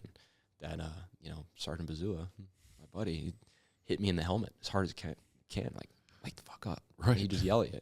I'm just like, okay. It's that was a constant thing. You're just going. But yeah, it was a fun deployment. We had a lot of close calls. I was able to find 20 IEDs while I was out there, with the CMD, with the metal detector. Your first one is scary. Second one, it's, because you find these little discrepancies in the ground. It's like, that doesn't look right. And you're going 20, 30 miles an hour. And it's amazing how you can pick things up because all you're doing is scanning the road, going, that speed. And you're also keeping track of what's in the buildings and what's, on the side of the roads and who's watching you. And people are counting your speed and your location. If they're on the radio, you're doing a lot. Looking for yellow jugs. Yeah, looking for those mysterious yellow jugs, Right. But, that was one of the things I'm proud of. I found everything that we were meant to find, and whatever we weren't meant to find never went off. That's fortunate. I know for a fact we rolled over IEDs because we would, on the BFT, the Blue Force Tracker, in our cab, you can track every unit, and then you get messages, and you'd see when units get hit, and we would pass, certain checkpoints, and not even 2-3 minutes later, another convoy would be right behind us, like an infantry, mounted platoon, and they'd get hit on the route we were just on. And you can know how long it takes for them to backlay an IED behind you. It's not long enough for them to dig it up well enough to get something that can take out a truck. Right. You know, it's got to be a pretty significant sized IED. So that means a couple things. One, if it was a remote IED, maybe our Thor system worked, you know, maybe. Or maybe, you know, it just didn't work when we rolled over it, which is possible. Right. You know, or we saw what we needed to see and avoided it, and they didn't, you know. So it's meant to happen, it's meant to happen. I truly believe that. Well, I think that's something you learn in combat is like the whole notion of control is really just an illusion. Yeah. You know, because you can do every single thing right and still something bad's going to happen. Exactly. And you can be the guy with no plates, bleached uniform, no helmet, no seatbelt. Nothing will happen. Nothing will happen. It almost feels random. It is. It's like Russian roulette. Yeah. Almost. Yeah. Were you amazed at what you got used to? Yeah. Yeah. Like the first time anything happened over there, you know, you responded, like you said, the first time you found an IED, that's terrifying. Yeah. This is the first time I've done this. I hope my training was right. Yeah. But by number 15, I mean, it's an IED. But for someone who hasn't had the experience you've had, they're like, what? You know, like all 20 of them would have been terrifying, but you get used to it. Yeah. Yeah. It was really weird. The first one, I was puckered up. Yeah. As hard as. Did you lay down? And No, I didn't. But, I had to ask. I was very, very cautious. You know, I'm trying to pull slowly and I'm thinking, because, you know, what you do is basically, if you're not familiar with it, if you find something, an IED, you know, I use poker chips, these little plastic poker chips to mark it. So you take your metal detector and it would make a beeping sound when you found something. Right. And it's like it gets higher pitched the more metallic the signature. Mm-hmm. So, you know, you find its point closest to you. You go north and south, and then you find east and west. And you kind of mark the east, west, and southern point of where that is on the ground. You never want to go north, because if you try to throw it and you miss and you land on the pressure plate, you don't need to find what's furthest away. Just find what's closest to you, right? Right. And we use this, so my job isn't to blow them up, to detonate them. My job is to locate them and then identify them for EOD to come and blow them up in place. But for EOD, they will not come out there if they think there's an IED. You have to positively identify when there's something there. And even then, they are waiting 10 to 13 hours on average for them to get out there. It's a hike for them. Mm-hmm. So anyway, you know, when you locate it, then you use the sickle to drag on the outside of the box to try to find a wire that leads to said pressure plate. You know, a lot of times you go out there and you think you found something and it's just a rock. There's metallic signatures in rocks. And if it's a big enough rock, it'll ping.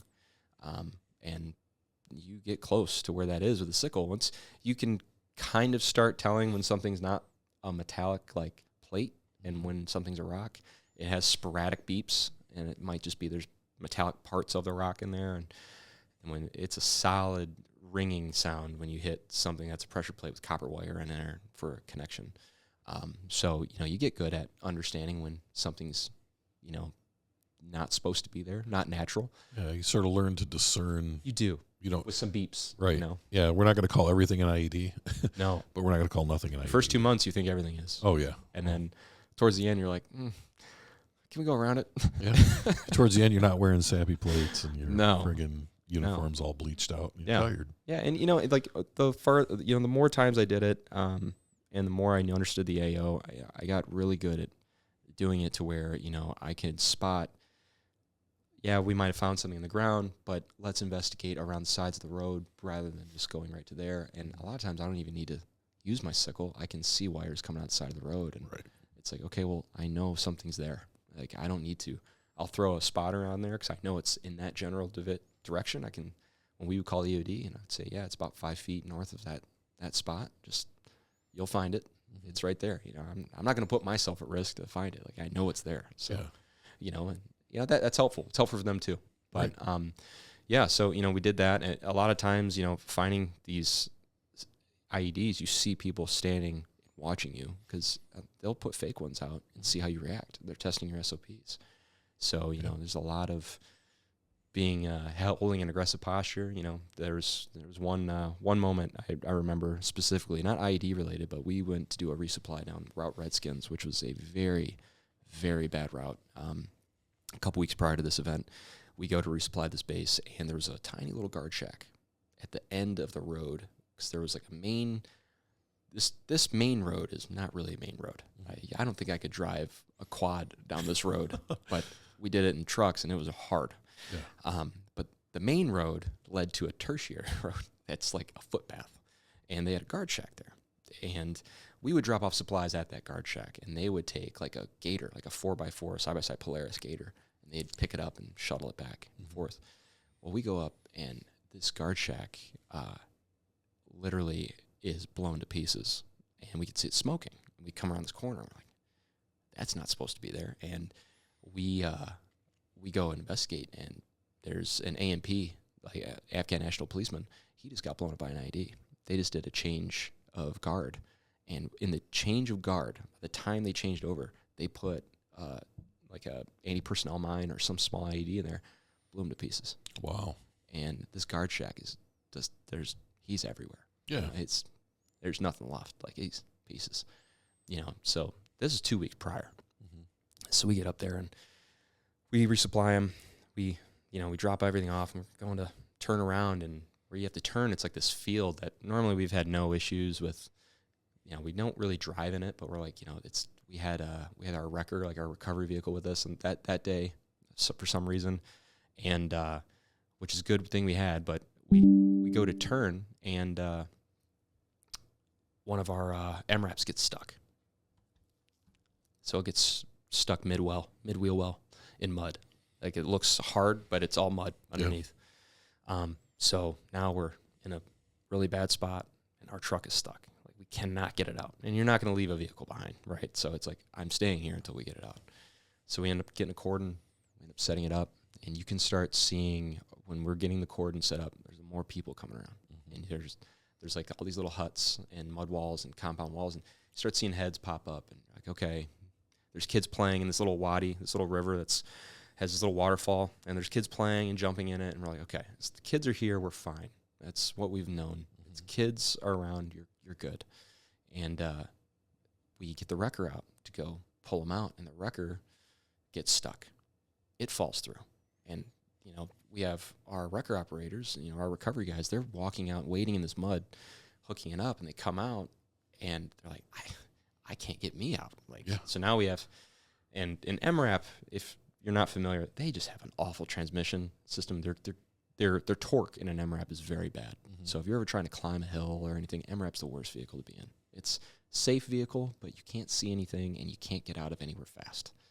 So I chose to drive a 7-ton as my lead vehicle. They gave me the choice of an MRAP, and I'd rather be able to see and get rid of some of the protection. Right. I'd rather be able to see when I'm going to actually go over, which ultimately I still stand by that. But I set up my vehicle cordon and the oncoming road, and I start seeing the village elders, like these old guys, come out and starting to wrangle up kids to get them out. And that's when I started, that's starting to not look good. This isn't normal. Usually they know we're not going to do anything to the kids. That's when the warning signs start showing, and I yelled at my gunner to get out our MREs, and we're keeping the kids close to us by giving them MREs or just baiting them in. They're not going to do anything. It's one thing with Afghanistan, I think it's different than Iraq. Afghanistan, they're kind of homeboys. Like, a lot of the people that we were fighting against were from those areas. Yeah. So they cared about their families a lot of times. I feel like Iraq might have been a little different. It's more collateral damage, because I think they had a lot of foreign fighters there, right? Yeah, and when we were there, it was during the surge, so they were pushing everyone out of those southern areas, and they were coming right up into the northern area. Yeah, they've got no ties there. They don't really. They don't care who. No. As long as they kill someone. As long as they kill some Americans, they don't. Yeah, they're fine. They're everyone else is like a martyr kind of thing. So exactly. For us, keeping the kids around was priority. So we baited these kids in. Hindsight, I thought, man, that's kind of messed up. But ultimately, war is war. It's right. We're not going to hurt the kids, to our knowledge. So we kept them around. We baited them. The old village elders are getting pissed. You can tell they're yelling at them, trying to come close to us. We're yelling at them back, like, get back, get back. I don't care about the kids. I want the kids to stay. But the elders, I'm keeping at a distance, because you don't know what they're having under their blouse or anything. And Bazua, he was with me, and we're taking the CMDs and going up and down the road, just setting up a cordon, just making sure there's nothing sitting there. And we kind of turn back. We go down about 50 meters and turn back. And I kind of glance back, and there's some people around him that he was walking back towards, and they're kind of following him. And I kind of tell him, like, hey, just keep an eye out who's behind you and whatnot. And he was talking to him, trying to tell him, like, just stay back, stay back. They want to get through. They had to go around this road. And we're like, no, you're not going anywhere, And they're kind of getting a little agitated. And I started seeing some guys with buckets and shovels walking from over this hill, from the compound, over the crest of the hill. We couldn't see where they were at. Mm-hmm. And I yelled at Bazoo. I was like, hey, this is not good. Like, this is very not good. We have kids that are going away. We have guys with digging utensils, like digging up the road that we have to go out. We need to get out of here ASAP. So while I'm dealing with Bazoo and with these other guys, I turn, and there's a guy right behind Bazoo, and he has a knife out. And I bore punch him as hard as possible right in the sternum. And you just, I take the butt of my rifle, I punch him right in the chest. I don't know why I didn't just shoot him. I don't.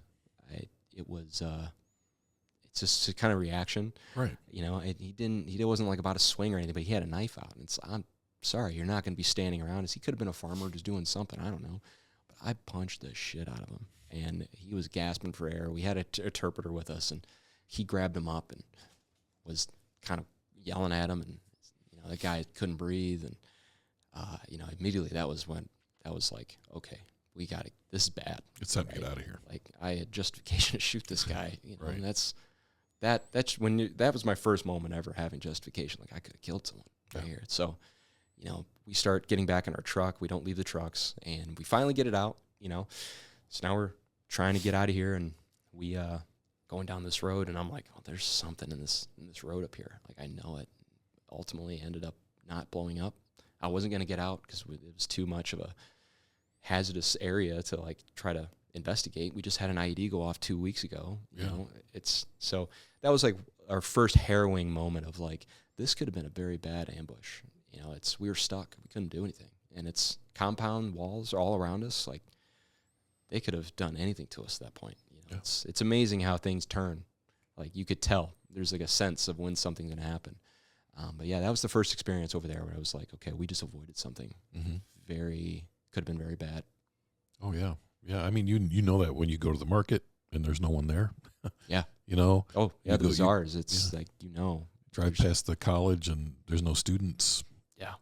They know something. Yeah. They know something that you don't know. Yeah. So yeah, you have to trust your gut when it comes to that kind of thing. Yeah, absolutely. So this is a 243-day deployment? It was about 240 days. We were in our patrol base. I was there for about 8.5, 9 months. Okay. I was advon going in, and I was the last one to come out because we did turnover. So they wanted their lead vehicle guy to come out last. We had a couple kinetic, instances on the deployment, but we had one instance where we got attacked at night. I was working out in our gym, and I had my little headphones on from the PX truck. I'm jamming out. And I just see a wall of red tracers over our head. It's I don't hear anything, so I just hear my music. I take them off, and I hear the zips and the clicks, and I'm like, oh God, what's happening? And I look over, and I just see a wall of red tracers coming over. And as I hear yelling, we just get on the wall. Everyone's in silkies, your short shorts, your boots, and your nods, and you're just engaging targets out in the field. And we ended up, I guess there was 5 or 6 fighters that got taken out, but the A&P police that was on the southern guard post is funny. It's a funny story. You always find this humor in, like, bad times. You have to. This A&P guy, he had a PKM machine gun, and he just cyclic. He just laid on the trigger, didn't let loose once. And I just remember on the radios, you can hear our guard radios. They're just yelling out, like, who the hell is shooting? I didn't give that order. Like, they're just yelling. It's like, we can't control him. It's A&P. He doesn't know what he's doing. He's just shooting everything, But, it's like, yeah, that was pretty funny. But, yeah, our biggest loss that we had, it wasn't with our platoon. It was with one of the infantry squads that we supported. Excuse me. we had a cop wrinkle. It was in the southern spot, about probably a 45-minute drive for us. It's one of the main supply hubs, and they had big LZ, so it supported the southern spots that were very remote. So they would rotate platoons out to the southern spots because it's so remote. You need to like rotate in and out. It's bad. Yeah. It's not really livable longer than a month before you have to kind of resupply everything.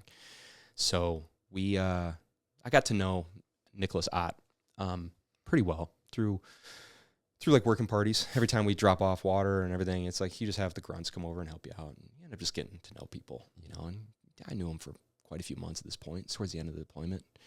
This is in August, and we come down, and we know, when you get red air, that call sign across, it blocks all communication, blocks everything. We get a red air the week prior. You never know what happened. You know, it could be anything. It could just be something in a different AO, something. Well, anyway, once we finally get clearance to go outside the wire, we end up going down to Rankle. I'm like, where's Ott? And you didn't hear? He got taken out, and he got blown up by an IED. Kind of bad circumstances, but like I mentioned before, they took gators to go pick up stuff. 'Cause it was so remote. Like, it's better to do it in like a Polaris gator than on foot. So Lance Corporal was driving out, and they hit a toe popper in the gator. Did no damage to the gator, miraculously, but the Lance Corporal got spooked, and he's like, I'm not doing this. Like, someone else drive. So Ott said, basically, don't be a pussy. I'm going to do it. So they go, grab the stuff, and they're coming back on their route back. And not even 10 minutes later, they hit a 30-pound IED. And a 30-pound IED with a gator, there's nothing left. No. They found his helmet about 100 meters away. So like I said, we're at Rankle. I'm like, it's sinking feeling. You're just like, I just was talking to him a week ago. You know, this is like the first major loss we had. Yeah. And they point over, and they have this gator on the base. And then the next week we had to go take it back, and they put it on my truck, and it was tough. That one was tough. Yeah. You know, seeing his gator getting lifted on the back of my truck, and then you can still see everything in it. It was pretty gruesome. Oh yeah. You know, seeing that. The week prior, we just had a village elder that we were pretty close with in the local area. He got gutted. He was laying on a table when we went to another patrol base. It's just like, I was just talking to him. He was always around the base, and, you know, we always stop in there and help out the kids and stuff. And he's lying there with his guts out. You know, it's just like, it's a brutal place. Brutal place. Yeah, I mean, if ever that phrase, you're not guaranteed what's going to happen tomorrow. No. I mean, that's the place. Yeah. And you're right. I mean, one day you're talking to somebody, and the next day they're just not there anymore. No. And, you know, seeing that, those experiences, seeing how brutal of a place that is, seeing the hatred, and you can tell when someone hates you. Yeah. Right away. You get that feeling. You can tell those people that usually have that look on them are usually the people you're fighting against over there. That's what you kind of gather. I'm sure you guys saw that as well. It's like there's a difference between a civilian and someone who's like, they look at you a certain way, like they want you just to not be on this earth anymore. Seeing those people, how much they hate you, and truthfully, what you go over there mentally to do is like, I want to make this place better. You know, mentally, that's what we all went over there doing, you know, thinking. And I truly think we made a difference on our time there. You know, we saw, you know, you build relationships with people. Right. And, you know, seeing that, and then seeing just the brutal loss of life, and just seeing how brutal they are to their own and to their kids, and like seeing these kids just living in poverty, and, you know, it got me to really think about a lot of things over there. It really, really made me question a lot of things of religion and stuff, like personally for me. Yeah. I was raised very Christian and very, you know, like very strict, Sunday school, everything. And it's like, you see that, you grow up from that, and then you go total opposite of, this is unadulterated. Like, these people have nothing, and this is where we're at, and we are trying to help these people, and they would rather themselves suffer than get help. Yeah. You know, and then you see the dynamic of, if they help us, they're going to be killed, and if they help them, they're going to be imprisoned. You feel awful for them, and that's I really struggle with that. And it's, you start to understand, and then you start thinking like other conflicts, like Vietnam. Like you start thinking like these are the things I thought about for years. Yeah. It's like you start to understand, there's more casualties than just like the war fighters in war, and it takes a toll on everyone in that area. You want to avoid that as much as possible. Oh, absolutely. It's truly devastating, but yeah, that was kind of our deployment for the most part. It was a high op tempo, exhausting work. We had some losses over there, but we ended up doing a lot of good stuff. I think that's what you have to hold on to, really, Yeah. is the stuff that that made a difference, that was good, and sometimes it's hard to find. Yeah. But it's there if you look for it. Yeah. I think. Grew a lot. I Yeah. grew a lot over there. I changed. Yeah. Definitely. My mom even said when I got back, like, you just look different. It's like, yeah, you mature. Yeah. I came back when I was 21. I went there when I was 20. It's you are a different person. I feel like it took 10 years off of me. Yeah. When I look at the kids that I was deployed with, yeah, when they came back, they just didn't look like kids anymore. No. It was completely different. So yeah. So when you left, did you go back to Okinawa then? Yeah. Is that how that works? Yeah. So I was curious. Yeah. So Did you work at billeting when you No, I did not. So we flew directly to Kyrgyzstan, and then since everyone was going to Hawaii and we went to Japan, they went west and we went east. So we had to fly over China and Russia.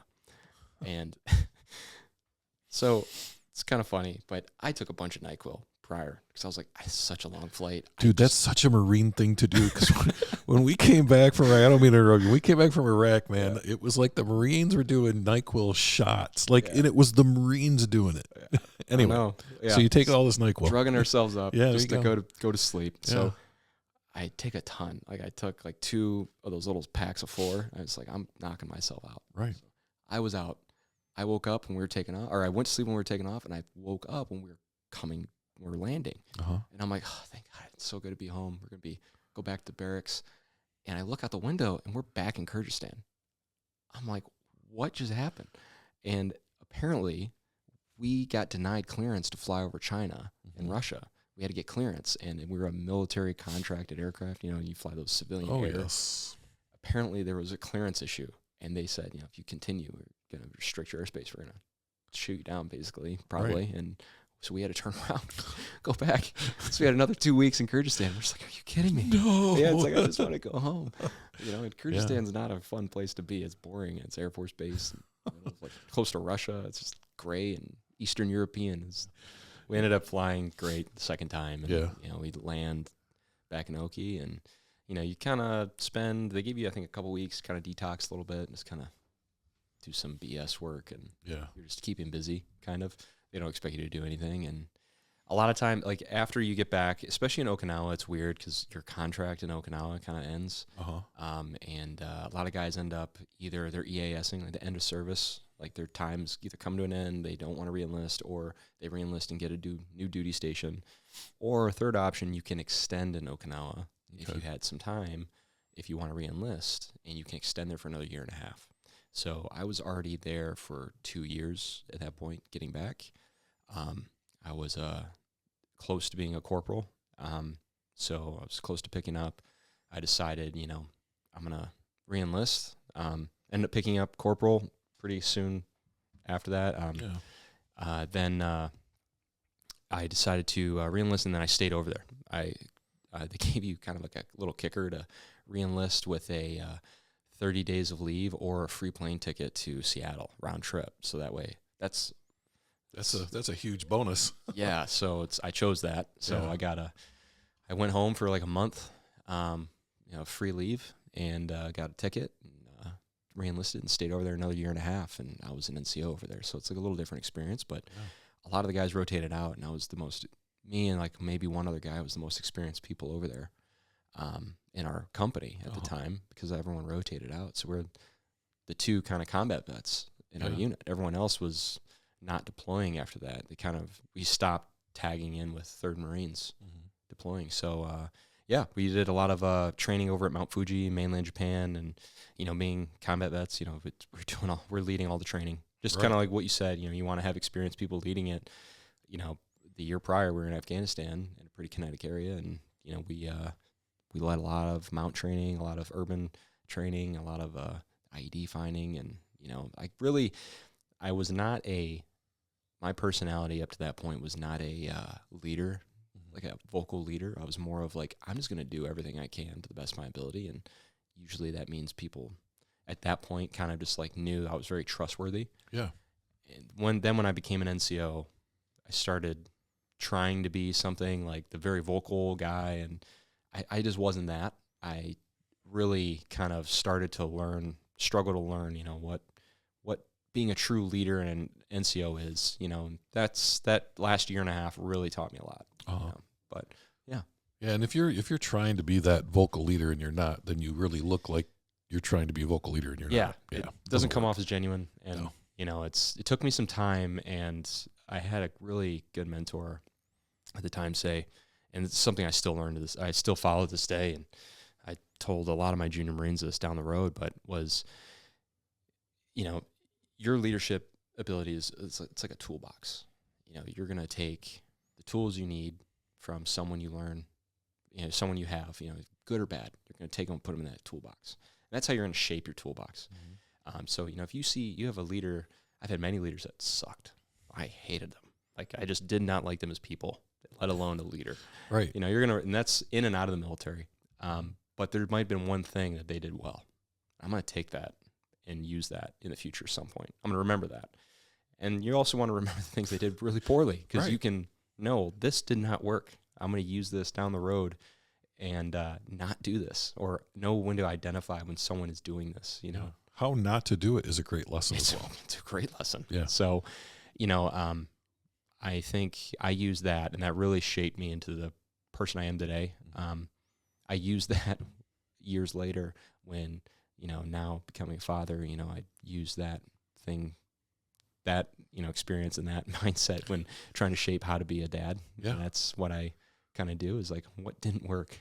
Like, well, I'm going to do the opposite of that. It's, exactly. Do what I needed, do what I wanted to be and what I wanted to have as a kid, be like that for my kids. So that's my goal. But it's after, going back to that, it's after my year and a half there, I became much more of a leader at that point. I think from what I was, I really understood that. So they gave me a small little story. They gave me a platoon of my time left in Okinawa was very short. I only had like 6 months.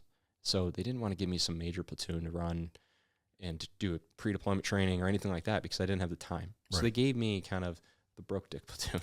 That's what we like to call it. The land of misfit toys. Yeah, the land of misfits. So they gave me a lot of people that were hurt. I haven't heard broke dick in a long time. I'm just going to say that. That brings back a lot of fun memories. Yeah, exactly. So, they gave me the quote unquote hurt Marines, or the people that are like in trouble, or, the guys that are still there. And the sick, lame, and lazy. Yeah. The ash and trash. There's all kinds of. It's like, it's just the lame ducks. Yeah. I got that. And I had to take them to Mount Fuji a couple times, and it's like trying to wrangle in these misfits. It's a nightmare. And one thing I learned with doing that is they don't care about your rank. They don't care about who you are. They care about, like, they've had bad experiences with the military up to this point. A lot of them. Yeah. They want to know you're not going to be one of the people that gave them a bad experience. So a lot of times what I learned was what's better is to kind of listen to what they need. If you're giving an order or giving like, hey, we have to do this, if you know it's going to suck, give them the what's in it for me. Like, listen, I know this sucks, but if we do this, we can do this. Or do this, I can get you this. Like, that is what I'm trying to do. Like, this is the why behind it. And I think a lot of Marines up, in my time up to that point, never cared about giving you the why. It's like, you're going to do as I tell you, because this is what I'm going to give you. Because you're a Marine. Yeah, this is what you're going to do. Yeah. Instant obedience to orders. I deviated from that, and I realized that's not the best way to lead. Truly, it's not. And I think Marines appreciate, just people in general, I'll say, not just Marines, but people in general appreciate, if I'm telling you to do something, give me the why. And I think the new generation that's coming in to the military, you have to give them the why. Like the Gen Zs, and that's, I got out in 2020, so this is like kind of the initial push of this newer generation of kids that questioned, why am I doing this? And that it was a clashing point for a lot of senior leaders is, I don't care if you want to know why. You're doing this because I'm telling you. And that's, you lose a lot of people that way. Right. You know, you lose the buy-in. Well, and I think for like senior leadership too, when someone wants to know the why, they're not questioning your authority. They want to know why. And they'll do it even if they don't agree with the why. And I think there's this fear that if I tell them the why, they're not going to agree with it. Now I have this other problem. No, they might not agree. They just want to know why they're doing it. Yeah. And that's okay. I completely In agree. fact, I think those are the people you want. Yes. Because they're going to make you think about what you're doing before you do it. Or they're going to offer you a suggestion on how to better improve your initial plan and how to approach something. Yeah. And once you're willing to be a little more humble with yourself and self-reflect a little bit and say, like, listen, this is what we're going to do. This is why we're going to do it. And this is our best approach based on the information I have. And if they say, well, I don't think that's the greatest idea, well, that's fine. You don't have to take it as they're challenging you. Right. Take it as, okay, well, how would you do it? And I'll tell you if that's feasible. And here's why. But you work together as a team. And I use that approach with this platoon, for example. And it's amazing what happened. They got off light duty. They started performing. And they just acted different. Like they were probably one of my best platoons I had ever. They would do anything. They would do anything for you because they bought in and they knew you had their back and they knew that you were giving them something because you needed them to do it and it was for their best interest. Right. It wasn't something just like, I'm just messing with you type thing. And that's what a lot of these guys and girls had at that point. So yeah, we ended up beating out a lot of platoons in training. We ended up performing way higher than a lot of the full functioning deploying platoons. And it's like, I have people that are getting ready to get out. They don't give two shits how well they perform at this point. Like they're counting the days down, but they're out here kicking ass, you know? So that opened my eyes a lot. And then after that, you know, that was when I had to choose, you know, what am I doing next? So I re-enlisted and chose to figure out, okay, if I'm going to make this a career possibly, what's my next step? I had a good mentor that said, like, listen, if you're going to re-enlist, don't just go to another unit. They wanted me to get promoted to sergeant. They thought I could do a meritorious promotion. So they said, listen, you need to win this meritorious promotion board. And I had about a year left. Win this meritorious promotion board and then request to go on your special duty assignment, which in the Marine Corps, if you want to go and be a staff NCO, you have to do a special duty assignment. So that's drill instructor, embassy duty, or recruiter. So I was like, okay, you know, they challenged me to do this. Someone I trusted challenged me to do this, and I'm going to do it. And it ended up being Gunny Bartles at the time. He got promoted, but he's like, listen, you're going to do this. Like, you can do this. So I'm like, okay. I've never had a meritorious promotion at all, and it was like it was a performance board. Yeah. So it was like PFT, CFT, all being observed by a board of people. Then it was like you had to give a presentation. You had to do sword manual. Yeah, it was a gauntlet. It was a whole stinking book, right? Like everything. We had to drill with the sword and like perform with the platoon, and it was unique. I studied so hard for this, and I tried so hard. I was competing against a lot of friends of mine, which kind of sucks. Cause it's like if I beat you, it's like I'm your senior leader now. And it's like, you know, a lot of these guys, I was one of the most junior corporals that was on it. So I felt bad. It's like the Hunger Games. I know. I felt awful doing it. You know, it's like I was never like some physical specimen that was like, I'm going to run a perfect score. Like, you know, I was just solid. It was very solid physically, you know, like performance wise, you know, always high first class PFT, CFT. But, you know, when it came down to performance of your job, I was very good at that. And knowledge wise and leading, I was a very good leader at that point. I felt very confident, let's just say. Maybe not a good leader. I think you can always improve, but I was very confident in my leadership abilities. Right. And that's one thing I didn't have growing up was confidence in myself. And I think at that point in my life, coming off deployment, getting this turnaround of this platoon, you know, having that feedback from them made me feel really confident in myself. And I ended up winning the board, got promoted to sergeant in 3 years, just under 3 years. my time in. That's fast. Fast That's as really hell. fast. Fast as hell. Yeah. And at the time when it happened, I was like, the way people view you now you're this guy that got promoted super fast. Now it's like, okay, well, this guy's a kiss ass. Right. You know, so you think that's the perception, right? Anywhere. It's going to be the perception. So you have to prove them wrong. So now everywhere I go, they're going to ask, man, you're really young. Like, how are you a sergeant? It's like, oh, I got meritoriously promoted. Under 3 years? Like, that's insane. It was like 2 years, 11 months. Yeah. Like, I don't know. I meritorious board. I thought I'd be on it, and I won it. And they're like, that shouldn't happen. You know, now they're thinking, like, you're just a kiss ass. You have to outperform people, and that's what I did. That was my thing. I had to be like that. And, you know, I chose recruiting duty. When I had to pick time, everyone told me I needed to be a drill instructor. All my chain of command was all drill instructors, and they hate each other. You know? Recruiters are these disgusting fat bodies that those are civilians in uniform. And right. You want to be a drill instructor. This is what you want to do. And I almost went that way. And I had a staff NCO that I worked for directly and as a dispatcher for a while. And he's a very, very kind person. He's very smart, intelligent, just a quiet guy. He's like almost a guy that you can see, like, if he just turned into a civilian tomorrow, he'd be a great civilian. Like, you'd never tell he was a Marine if he just put on civvies and walked out the door. You'd never tell. He still lives in Japan. But he was like, you know what? I learned more as a recruiter than my entire time in the Marine Corps is as far as leadership and my business sense and how to walk and talk as a professional. Right. He goes, what are you going to learn as a drill instructor? To yell at trees, to like yell at stuff, yell at people? Who would you rather work for? Someone that can be intelligently speaking to you and be able to give their opinion, you know, intellectually. Like, that's who you want when you get out. He goes, always think of what happens if this doesn't work out. You always want to have a fallback.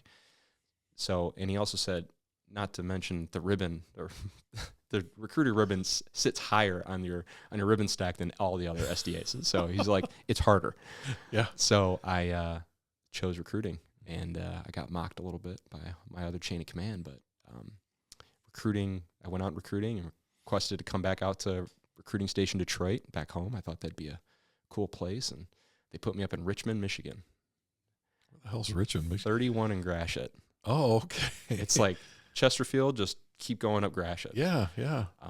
Yeah, there's nothing up there. It's a 3 square miles around, if you took around the whole town.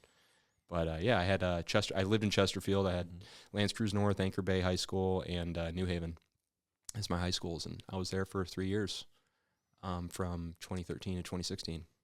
Yeah, and you know, I don't know about your experience, but like they give you an office, a car, a credit card, and you hang out with high school kids. Yeah, it's and weird. If you do it right, when you go to that high school, the doors open up for you. Yep. They treat you well. Yep. It's a really good experience. And I'm just wondering, was that your experience? Yeah, I replaced a recruiter that did not do a very good job. He was underperforming recruiter. It's weird. When I checked into recruiting duty in my office, I saw one of the recruiters in my office when I was recruited. He became a career recruiter. Yeah. And he was an 8412 as a career recruiter, so he was our 8412 at RS Detroit. So I ended up working for him. He's like, this is the weirdest thing in the world, because 3 years ago, I was a poolee. Yeah. I was in the delayed entry program. Yeah, you were lower than snail shit. Yeah, I was a chubby little kid, the civilian, that he remembered because I would work out in his office all the time. And he's like, Annarino? And it's like, yeah, oh my God, Gunny Laundra. You know, it's so weird, you know, seeing them. Yeah. But yeah, no, it was a fight. It was an uphill fight for the first year. You know, I mean, it's long hours. I mean, I would leave at 5 a.m. to go to MEPS, and then I'd come back after doing interviews and picking up kids and whatever, and I'm back at 10:30 at night. You know, sometimes you're working 15, 16-hour days, and you go home to nap and come back. Right. You know, so yeah, it was very hard. I think that was probably one of the hardest times in my military career was on recruiting. Mm-hmm. More than anything I've ever done, that was the most challenging, because I feel like it takes you out of your comfort zone. Way out. Which is the military. Yeah. Like, and now I'm a salesman.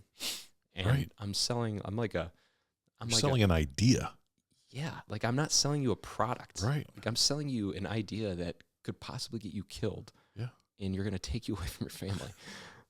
The other thing too about recruiting is it's very rewarding, right? Like if Yeah. you look behind me, you know, my first year out, recognized by the Michigan House of Representatives for recruiting excellence, right? You know, but that doesn't matter. It's always, what have you done for me lately? Yep. Right? So you can put in 20 guys in 1 month, but you have a week. This is the next month. What do you got? Yeah. What are you doing this month? What are you doing this month? Yeah. So yeah, and you're right. It is hard because you're selling people an idea. You're not selling them something that they can touch or feel. Yeah. You know, and part of it is you're selling them on your story too. I mean, right? Yeah. And I tell you what, I think my story coming up as a kid, I used that. I told them exactly who I was and where I came from. Yeah. And I said, listen, this is what I did. I was being a sergeant under 3 years, like showing them the possibilities of being able to do that. You know, those things do help, you know, and I was younger. I think I was 23 when I went out there. Yeah. I was 23. So when you're 23 and you're talking to a 16 to 18-year-old kid, you have way more in common than someone that goes out there when they're a staff sergeant who's like in their 30s. Yeah. You're trying to, I don't know what's cool now. I knew we were very similar in age. So I understood kind of how they acted, how they talked, and it was helpful. But yeah, it was definitely an eye-opening experience because, you know, you can't rely on anyone else.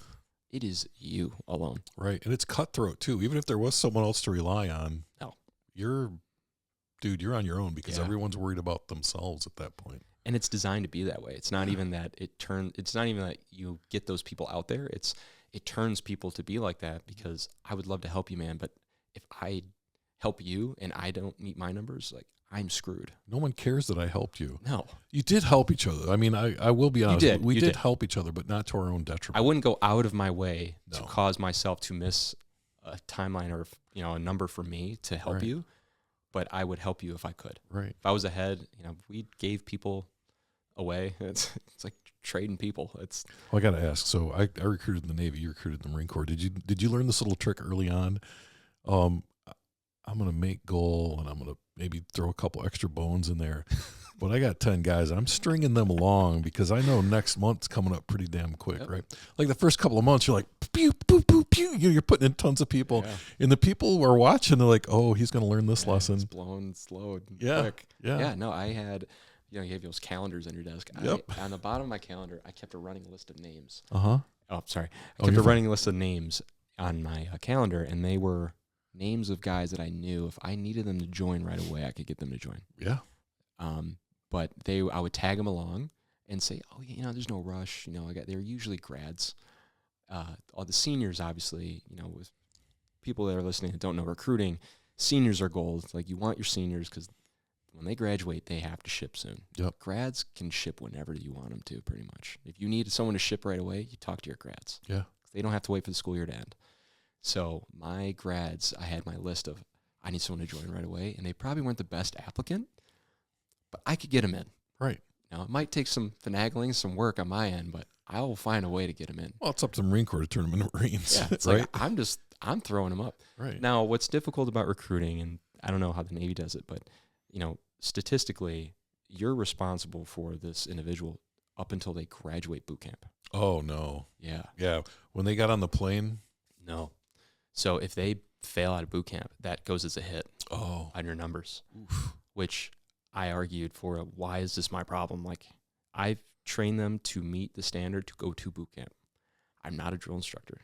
Right. I can't train them to not roll their ankle in boot camp or break their arm. Yeah. But if they break their arm and they get kicked out, that falls on me. Ouch. It shows as they did not complete recruit training. Yeah. So yeah, my 3 years there is hard. You know, you end up really learning a lot. But you know, I was top 10 recruiter all 3 years. Mm-hmm. I missed out recruiter of the year. I was kind of salty about that. By one person that dropped out of boot camp. One. And it was failure to adapt. Oh, that's even worse. Like if they broke their arm or something, I could live with that. So it was failure to adapt. I ended up arguing that, and they got rid of it. But then they hit me for a kid that had a faulty valve in his heart that we could not have tested for. Yeah. He got a waiver for a heart murmur. And the Marine Corps said, yeah, he's good. Navy said he's good. MEPS cleared him. Government said, you're fine to go. We tested it. It shouldn't give him issues. And the kid ended up getting named the fainting goat in boot camp because he had a sticky valve, they called it. Right. It sounds like a heart murmur, but it performs fine. However, under high stress, the valve would stick to the wall and it would close, and it would basically make him pass out. So anytime his blood pressure went up, a drill instructor would yell at him, he would literally, yes, sir, and just pass out on the floor.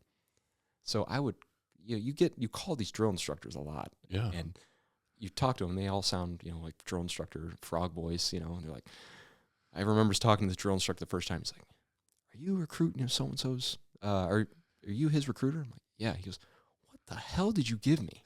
I was like, what do you mean? And he's like, man, every time I yell at this kid, the kid passes out. I don't know what to do to him. And I was like, what do you mean he's passing out? He goes, did you ever train this kid? I was like, yeah, he was fine. He's like, obviously not. This kid is terrified. He passes out of fear. And he thought that's what he was afraid of. Right. Turned out he lost of blood. This kid is literally fainting from blood loss. Like the fainting goat. And I felt bad. This kid worked his butt off. Yeah. He was one of those kids that was a string bean. He could barely make weight to go. Yeah. Like he couldn't get enough weight to go. Yeah. Like I fed that kid so many McFlurries and everything before MEPS and burgers. He was throwing up water. I was making him make weight. It's like, you're shipping. I don't care. You're going to ship, at MEPS when they're weighing him at 4 a.m. It's like, you're going to make weight. Get one way or the other. Calling the MEPS liaisons in the morning, like, weigh him first. Do not let him pee. All those tricks. Oh, all the good stuff. Yeah. It's like, you will make it. Yeah. And so you weren't married at this time, were you? So when you were recruiting? I was married before. Uh-huh.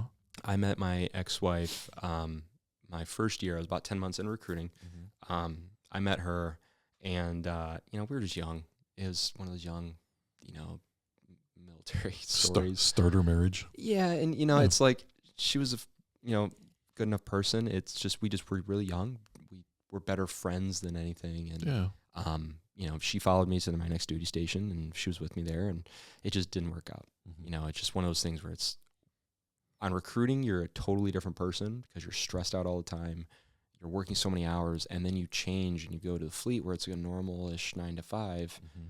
You are kind of like, now you're back to your normal self a little bit, and it's almost like learning a different person. Yeah. So I think that was probably the main reason, and it's just didn't work out. But we were married for about 3 years, and got divorced. Just the best decision for us. Yeah. But yeah, so I was, we moved out to 29 Palms, California. And when I was getting orders, I wanted to lat move. Like I told you in the beginning, I didn't want to be motor T. Right. I hated it. So one thing I did have a passion for was EOD, and because I worked with them a lot in Afghanistan. Mm-hmm. In all of our training, we worked with EOD in pre-deployment, and I made a lot of good friends that lat moved into the EOD community. So while I was on recruiting, I had to do a lot of convincing, but I convinced them to let me go and do a screener on recruiting duty. So I had to give up a lot of bones. Like I had to basically make the mission of the actual station. Yeah. That month, and they gave me kind of like a pass to like throw just one person up the next month if I was to go. So I went down to Quantico. I did the screener down there at the EOD center, bomb suit test, everything, and passed. Spoke to the master sergeant, the captain, and the chief warrant officer there. It's a very cool community, just the EOD community, and they're like, yeah, we'd love to have you. Like, I think you'd be a good fit. And they have to basically give you the blessing. Right. And then they call the monitor, who basically controls everyone in that MOS. He gives them orders. Mm-hmm. That's how the Marine Corps works. There's one guy. They call him the monitor. But in each MOS field has one. You sit on an iron throne. Basically. That's what it feels like. Yeah. And they work in Quantico. So it's like if you call them, like their hours or whatever they want them to be. Yeah. So, I spoke to him briefly. He's like, all right, sounds like you're going to be a good fit. I'll put in your lat move package. I'll move it forward. Well, in order for that to get approved, your monitor in your MOS has to release you. Uh-huh. So, mind you, I'm on recruiting duty. I was a sergeant, and I'm about to finish my special duty assignment. And in doing so, that's when you start to look at getting promoted to staff NCO. Yeah. Because now you're ahead of the game. You're completing all your PME. So I have my reenlistment package tied to this lat move, and it's my only chance to get it because there's a term service limit for when you can lat move into this community, and you can only be a sergeant, and you have to be less than like 8 years or something like that. And I knew if I go to another unit, like I'm not going to get released. I'm gonna probably pick up staff sergeant soon. Yeah. So I'm like, my time's ticking. So they hold my reenlistment package till a month prior to my EAS, my end of service date. And you're familiar with it, and if it comes back denied and you have 30 days left, you have 30 days to find a job. Yeah. So I'm sweating, and I don't have orders. My wife at the time is like, where are we going? Like, I need to know what I'm doing. And I'm like, I don't know either. So anyway, reenlistment comes back approved, lat move denied. Oh. And that was gutting, because at that point, what do you do? Now I have a wife, I have a life. I don't have a job lined up. Like I throw all my eggs in this basket, So ended up just saying, okay, I want to go back to the infantry unit somewhere on West Coast. I want to go to Camp Pendleton. And my monitor, who denied me, said, well, all right, sounds good. Gives me orders, gives me 29 Palms, California. And at the time I was like, there's no way this is right. I said, Camp Pendleton. He goes, I gave you West Coast. It's best, only thing I got. Oh my God. Yeah. So just kind of got the green weenie there and just kind of suck it up and go with it. So we went out to 29. You think those guys are the guys that used to get their asses kicked in high school? Something. It's a power trip. Yeah. It feels like it. Yeah. I've only met a couple that are like actually genuine, like they care about you. But and I understand they have a weird role because there's thousands of Marines that are in my community. Right. They hear every sob story in the world. I get it. Yeah. But man, that one hurt. I had a huge advantage when I was in Norfolk. We actually took a trip up to the Pentagon and met with, we call them detailers in the Navy, met with our detailers. So I got to see the guy face to face, we looked each other in the eye. It was a really good experience. Okay. But 9 times out of 10, it's just not like that. Yeah. So I was just, that's crazy. They would do their tours. They'd go base to base, and they'd have all the monitors go one time. And they'd have the whole base go, and you just meet them. And it's a lot of the junior guys, they meet them. They're like, I'm thinking about re-enlisting, and I'd like to go here. And it's like, hey, you'll get what you get type of thing. But the more senior guys, they know them most of the time. Right. And you want to get on good graces with them, kind of get them to know you so they can put you in a good fit of a unit. Yeah. And I remember meeting this guy, and he just didn't care who you were. It's like, unless you're like a staff NCO or a gunny or above, like, I don't really care about you. You're a dime a dozen type of thing. Right. Which, Motor T's the 3rd largest MOS in the Marine Corps. I get it. Go ahead and get out. Teach me a lesson. Yeah, it's like I got a billion more of you. Right. So you go to 29 Palms. Yeah, so I'm with 7th Marines, 29 Palms, and 7th Marines. It's a very historic unit. It's one of the first units to, go anywhere. If you're ever going to deploy the Marine Corps, 7th Marines is one of the first units you're ever going to send to 1st Marine Division. So 7th and 5th Marines are very highly decorated. So I worked at 7th Marine Regiment headquarters. We ran the truck company over there. I became the Motor T Ops Chief. So, we have a platoon of about 80 guys, and I'm going from recruiting duty where I'm hands in my pockets and knowing my community. I'm in civvies most of the time, talking to people, and now I'm in charge of 80 guys that are running around the largest training base in the United States, like landmass wise. Mm-hmm. And we are responsible for supporting every unit that is training to go overseas and deploy. It was a shock. Yeah. It's like I have to remember how to do all this stuff. I haven't been in a truck in forever. I've been in a Govey. Right. So it was hard. It's a hard change. I made some great memories there. I think the challenges I have there made me the professional I am today. Mm-hmm. Because I was promoted to staff sergeant a couple months after I got over there. So I got I picked up my rocker there, and that is when you start getting treated differently. As a staff NCO, you're now more of a delegator. You're not the doer anymore, and it's a learning curve. Is that a hard transition for you? It was a hard transition at the time because I was a doer coming off recruiting duty. Yeah. You have to be, right? Yes, you do. There is no delegation. Like, even if you're the boss of a station, you're doing a lot. Now I'm delegating. I have 80 people that now I have to trust them to do the job. And, you know, that was difficult. And it was a lot of responsibility. I mean, we had 250 pieces of rolling stock that I was in charge of. So like that's water bowls, trucks, you know, trailers, you know, everything like that. If something's down, you can't support a mission, you're answering to a colonel. Right. You know, so it's a lot of stress, high op tempo. It's what I asked for, but I wanted to deploy again, and I wanted to be training again. I didn't want to sit in like an aviation unit and just sit in an office. Like I didn't want to do that. So, you know, I wanted to get out in the field and train, and that's what I did. You know, it was a good time. Mm-hmm. You know, we did a lot of cool stuff. 29 Palms, you can drop everything but a nuke on that place.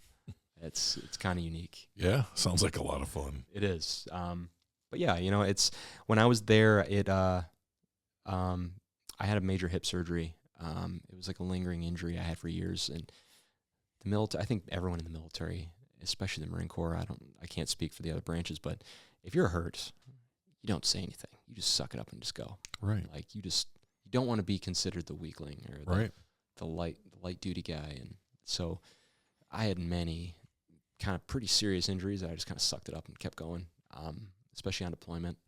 Mm-hmm. One thing was my hip. Anytime I ran, it was a shearing pain, went up my back and the front of my leg. It felt like fire. And eventually I was kind of going through my divorce at the time, and I was kind of in a weird transitional life. And my mentor at the time, Master Sergeant Barksdale, was a great guy. He kind of knew I was going through some stuff, and he could kind of tell. I never let it affect my work. He could tell that, like, because we worked in conjoining offices. Right.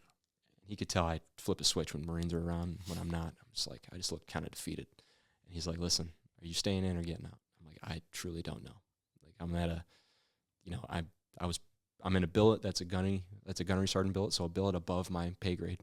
I'm performing at a high level at this point. So career-wise, I'm doing great. Mm-hmm. Personal life, not great. And he can tell that's affecting my, like that glimmer in your eye type of thing. It's gone. He's like, you don't look like you're having fun anymore. Like you don't look like you're enjoying it." Mm-hmm. And he goes, eventually that will roll into your professional life. He goes, at some point it will. And if you don't enjoy coming to work every day, like you don't want to be that staff NCO that rolls in and just makes life miserable for people because you're miserable. Right. And I really appreciate him for that. He pushed me to be better every day, professionally and personally. And he said, "Listen, if you're going to get out, you need to update your medical record with everything." He's like, "You just list every nick, bump, bruise that you have, list it." He goes, because the worst thing, he was a 18-year vet. Like he's been in for almost retirement at that point. He's like, this is Twilight Tour type of thing. He's like, "Listen, I have a lot of buddies that are out, and things pop up when you get out. When you stop using it, all these issues you were dealing with that were kind of like little nicks or little, you know, ankle bumps or tweaks, those things get way worse when you stop doing it every day." And I'm glad he did. I'm glad he told me that, because I got fixed. I went to medical. They're like, "Yeah, you have a torn labrum, and it's like flipped inside out." And I had pretty major hip surgery on that. They had to dislocate my hip and refold it all back and shave down my bones, and it was crazy. But I spent going through that year of being divorced and then doing the recovery. You know, I didn't want to be one of those lame ducks that had like this lingering like limp. And this type of surgery, I was told, can be either great or awful. Yeah. But it's really how you approach your physical therapy. And I got really into fitness. I focused heavily on physically just being just a beast. And I think going through a divorce, I had all my attention just focused into doing that. Yeah. And I think, you know, I got probably in the best shape of my life. I had great recovery, you know, and I still have pain, like some pain that's never going to leave from that hip. But I think mentality-wise, I needed that. I made a lot of friends that were outside of the military while I was out there. I had a really good close group that were at my gym that I went to, and they truly helped me recover mentally.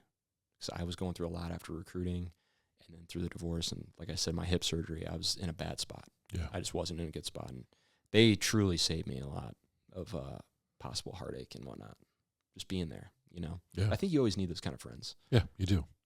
just something that's takes your mind off it and they make you better. Right. But, Because otherwise you could get into a real pity party. Yeah. And that's not going to help you get any better.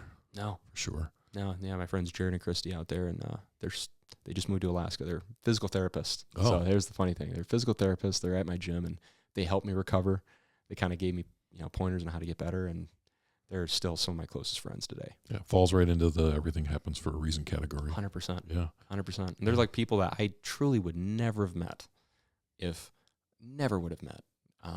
I did not get orders to try bombs that I didn't want. Yeah. Or moved over to EOD. Or go get the surgery you didn't want because you didn't want to be that lame duck, right? Exactly. You never know what'll happen. Yeah, so, that's true. So did you get out after all the surgeries and everything? Yeah. You got out of the military then? Yeah. So what year was this? So this was 2017 or between 2017 2018 is when I got my surgery. Uh-huh. And then 2019 was my real year of like getting fit and fully recovered. And then 2020 I got out. Okay. March 2020. Something else happened in March 2022. Yeah. So where did you go from 29 Palms? You come back to Michigan? Yeah. So for COVID. So I got out March 28th, 2020. I had about 60 days of leave that I could use. So I technically it was like June is when my EAS was. So I was at like 11 years and 10 months. So just under 12 years of time served. And I knew it was a hard decision I've ever had to make in my life was getting out. Because I truly loved being a Marine. But I knew for my mental well-being, I needed to get out. I just was not enjoying it anymore, which is really hard to come to terms with. 'Cause it's like, I love it, but it's not good for me. Mm-hmm. That was hard. Because my trajectory was I was going to be like an E9 careerist. I was in positions lined up that where they were like, I want you to stay in. So I had some really hard decisions to make. I ended up getting out.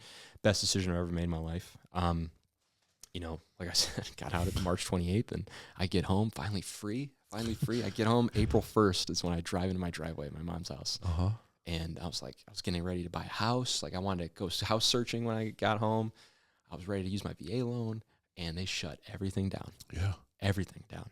And I was like, oh my God, this is awful. So stuck in a house with my mom and her husband now, who's a great guy. They've been married for 15 years now. And I'm living at home with my mom in the basement. And that mentally going from I'm in a bad spot, I've recovered, and mentally I'm great. And now I'm back home living in my mom's basement, and I just quit the job I loved. And you literally cannot go anywhere. I am stuck in the house. Yeah. And I'm living with my mom, who I truly haven't lived with in almost 15 years, and she wants to catch up in time and with lost time. And I'm like, I need to do my own thing. Yeah. You feel bad, but it's like, I understand where you're coming from, but also I can't live at home. I can't. So as soon as they open up the real estate market again in, I think June, July that year, 2020, you could see houses, but it was like, you had to mask up and you had to glove up, and it was take a shower and hand cleaner and all that other garbage. So my uncle was my real estate agent, and he helped me find my first house, and I ended up meeting my now wife on Hinge online. So it's like a dating app. Oh, I've heard of all kinds of things, but I've never heard of Hinge. Yeah, so Hinge, I met her on Hinge. It was we started dating when I was living in my mom's basement. So I'm trying to explain that. You were truly the man of her dreams. Yeah, I know. I was like, so what's even funnier is I met her. You couldn't go anywhere, right, to date. So I said, "You want to meet up in Mayberry State Park on a walk?" And she's like, "Yeah." My wife is very strong-willed and very like, I can handle it myself. You could have been a serial killer, though. And all of her friends said, "Put on your location. You're gonna meet a stranger in the woods." So what could go wrong? I know. So anyway, we took a long walk. It was only supposed to be 4 miles, and I ended up getting us lost, and we ended up walking about 10. Because it's all like interconnected trails, and if you don't take the right trail, then you have to do another loop, and so I ended up messing that up. Good thing you had that hip fixed. Yeah, I know, right? But I ended up buying a house and lived in it for about 10 months, and then my wife and I were dating at the time still, and she's like, "Well, I don't know why you bought a house. We're kind of serious at this point. Why don't you just move in with me?" So and I rented out my house to a friend, and he ended up buying it, and we kind of the last after 2020, we dated for about 2 years and got married, and we've been married ever since. It's been great. That's awesome. Kids? We just had our first. Oh, she's just turned 7 months yesterday. Oh, so she's getting big now. But one thing I will thank my wife for, she's an amazing person. She makes me better in a lot of aspects. I heard Brandon Mickus when you had him on. He said, and I think you alluded to this too. It's find someone you can't live without, and not someone you can live with. Yeah. My wife truly makes me better. I wanted to go to college when I got out. It's something I really wanted to do, and it was I always found an excuse not to do it. I was like, it's COVID. I can't do this. I was working at a job when I got out at a manufacturing facility for Chrysler. We build parts for the assembly line. Yeah. I was working third shift, and I was dating my wife at the time, and third shift sucks. And I was like, that was an excuse. I can't go to college. I'm in third shift. Right. She's like, you can do it. You're just being lazy. My wife's very cutthroat. Yeah. That's how her family is too, and I'm glad. I'm glad my daughter has that to look up to, but she pushed me, and I just graduated college this last year, and I got my bachelor's, and I never would have done it without her pushing me. Truly never would have done it. But yeah, now it's funny. I work at a company that it's a machining company, and they do a lot of custom fabrication and whatnot. And I work in quoting, but one of their main things that we are known for is our mine rollers. We make mine rollers for the government. So a few things about that. So it kind of helped me out in the interview. But I work 5 minutes from my house, and my wife and I were, we bought our house we're going to live in for hopefully the rest of our lives, and we're in a great spot. It's amazing how things you experience in life, you end up doing things you never thought you were going to do. Right. Everything happens for a reason. I truly believe that. My experience in life, I think, are going to make me a better human being, and it's really how you view things is what you really need to pay attention to. Is not everything's the worst thing in the world. If it's happening to you, it probably feels that way, but eventually it will turn out there's a reason behind it, or you're going to learn something from it. But yeah, I think me pushing myself and getting thrown into these unique situations over and over and over again throughout my life have made me who I am, and I think it's going to make me a great father, and it's going to make me really appreciate it down the road. And that's why I wanted to do this. I want to kind of give something to my daughter she can listen to down the road. Yeah. And that's, everything's kind of working out for you. I want to go back to you talked about when Mickus and I were talking, and I said, the key is not finding, that person that you can live with, but the person that you cannot live without. Interestingly enough, do you know who said that? You mentioned it, I think. G. Gordon Liddy, really? who was, he wrote the book Will, but he was like the CIA guy that worked for Nixon and did all this crazy stuff. There's like a movie about him where they want to know if they can trust him, and he takes his hand and he puts a lighter underneath it and holds the flame, he's a really tough guy. But he had a talk show back in the 90s, and I remember him saying that. It just stuck in my head. Yeah. Like, of all the crazy shit this guy said and did, that's the thing that stuck with me. And I thought G. Gordon Liddy said that. Yeah. But Mrs. Liddy was amazing, and she kept him, once he got out of prison, she kept him on the straight and narrow. I think that as a man, in the more men I meet, like, there's always, it's not a woman that's behind you anymore. It's this woman that stands next to you to make sure that you're doing what you're supposed to do. Yeah. So it's good that we can find that. The other phrase that I hear a lot from my military friends are my now wife. Right? Is my now wife, because people have to understand that distinction, because when I talk, it's the same thing. I have a couple ex-wives, and you don't want to get those stories mixed up. Yeah. You get in big trouble. It's funny. I always make jokes with because you meet people in the military, a lot of them have been married multiple times. Oh, yes. It's just kind of your initiation in the military. You got to have one of those lying around somewhere. And I always make a joke. Yeah, second's the best. The first one, you get all your mistakes out of the way. Right. But it's been amazing. I couldn't imagine myself being married to anyone else. She's a great mom, tough as nails, and she's she's got my back, and I have hers, type of thing. Yeah. But it's one thing that's that really drew me to her was how little she needed to be like coddled and like carried along. Like I never wanted to be with someone that I needed to hold their hand to do anything. Like my wife is the exact opposite. Like she's telling me she's a boss lady, type of thing. But, truly she makes me better and I make her better. Mm-hmm. So, it's great. Yeah, you can't ask for much more than that. No. My saying is third time's the charm. So there you go. Anyway. There you go. Anyway. Hopefully the second best is for me. Yeah. We all have our place, and it sounds like you're where you need to be.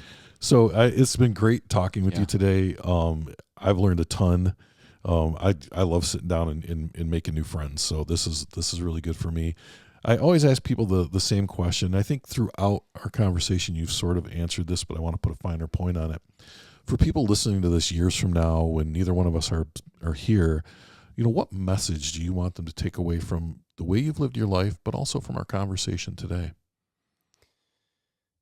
Man, it's hard. It's hard because there's so many little lessons you learn. Like what's one thing that truly, makes that something someone should pull away? I think taking it day by day is something that I really focused on.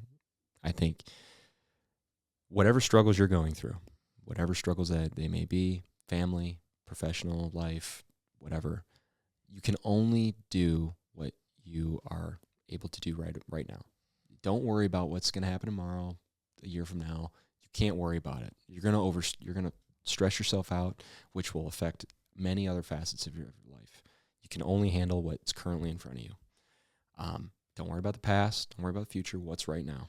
Take it day by day. And truthfully, that has helped me in my professional life.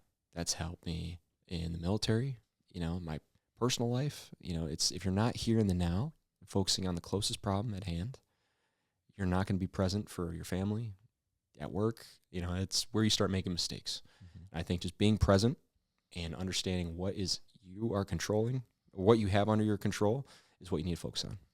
It's probably the best thing I could say. All right. Yeah. Well, thanks for taking the time out today on a Sunday to come and talk with me. I thank you. Thank you for watching Veterans Archives. We hope you enjoyed this veteran story.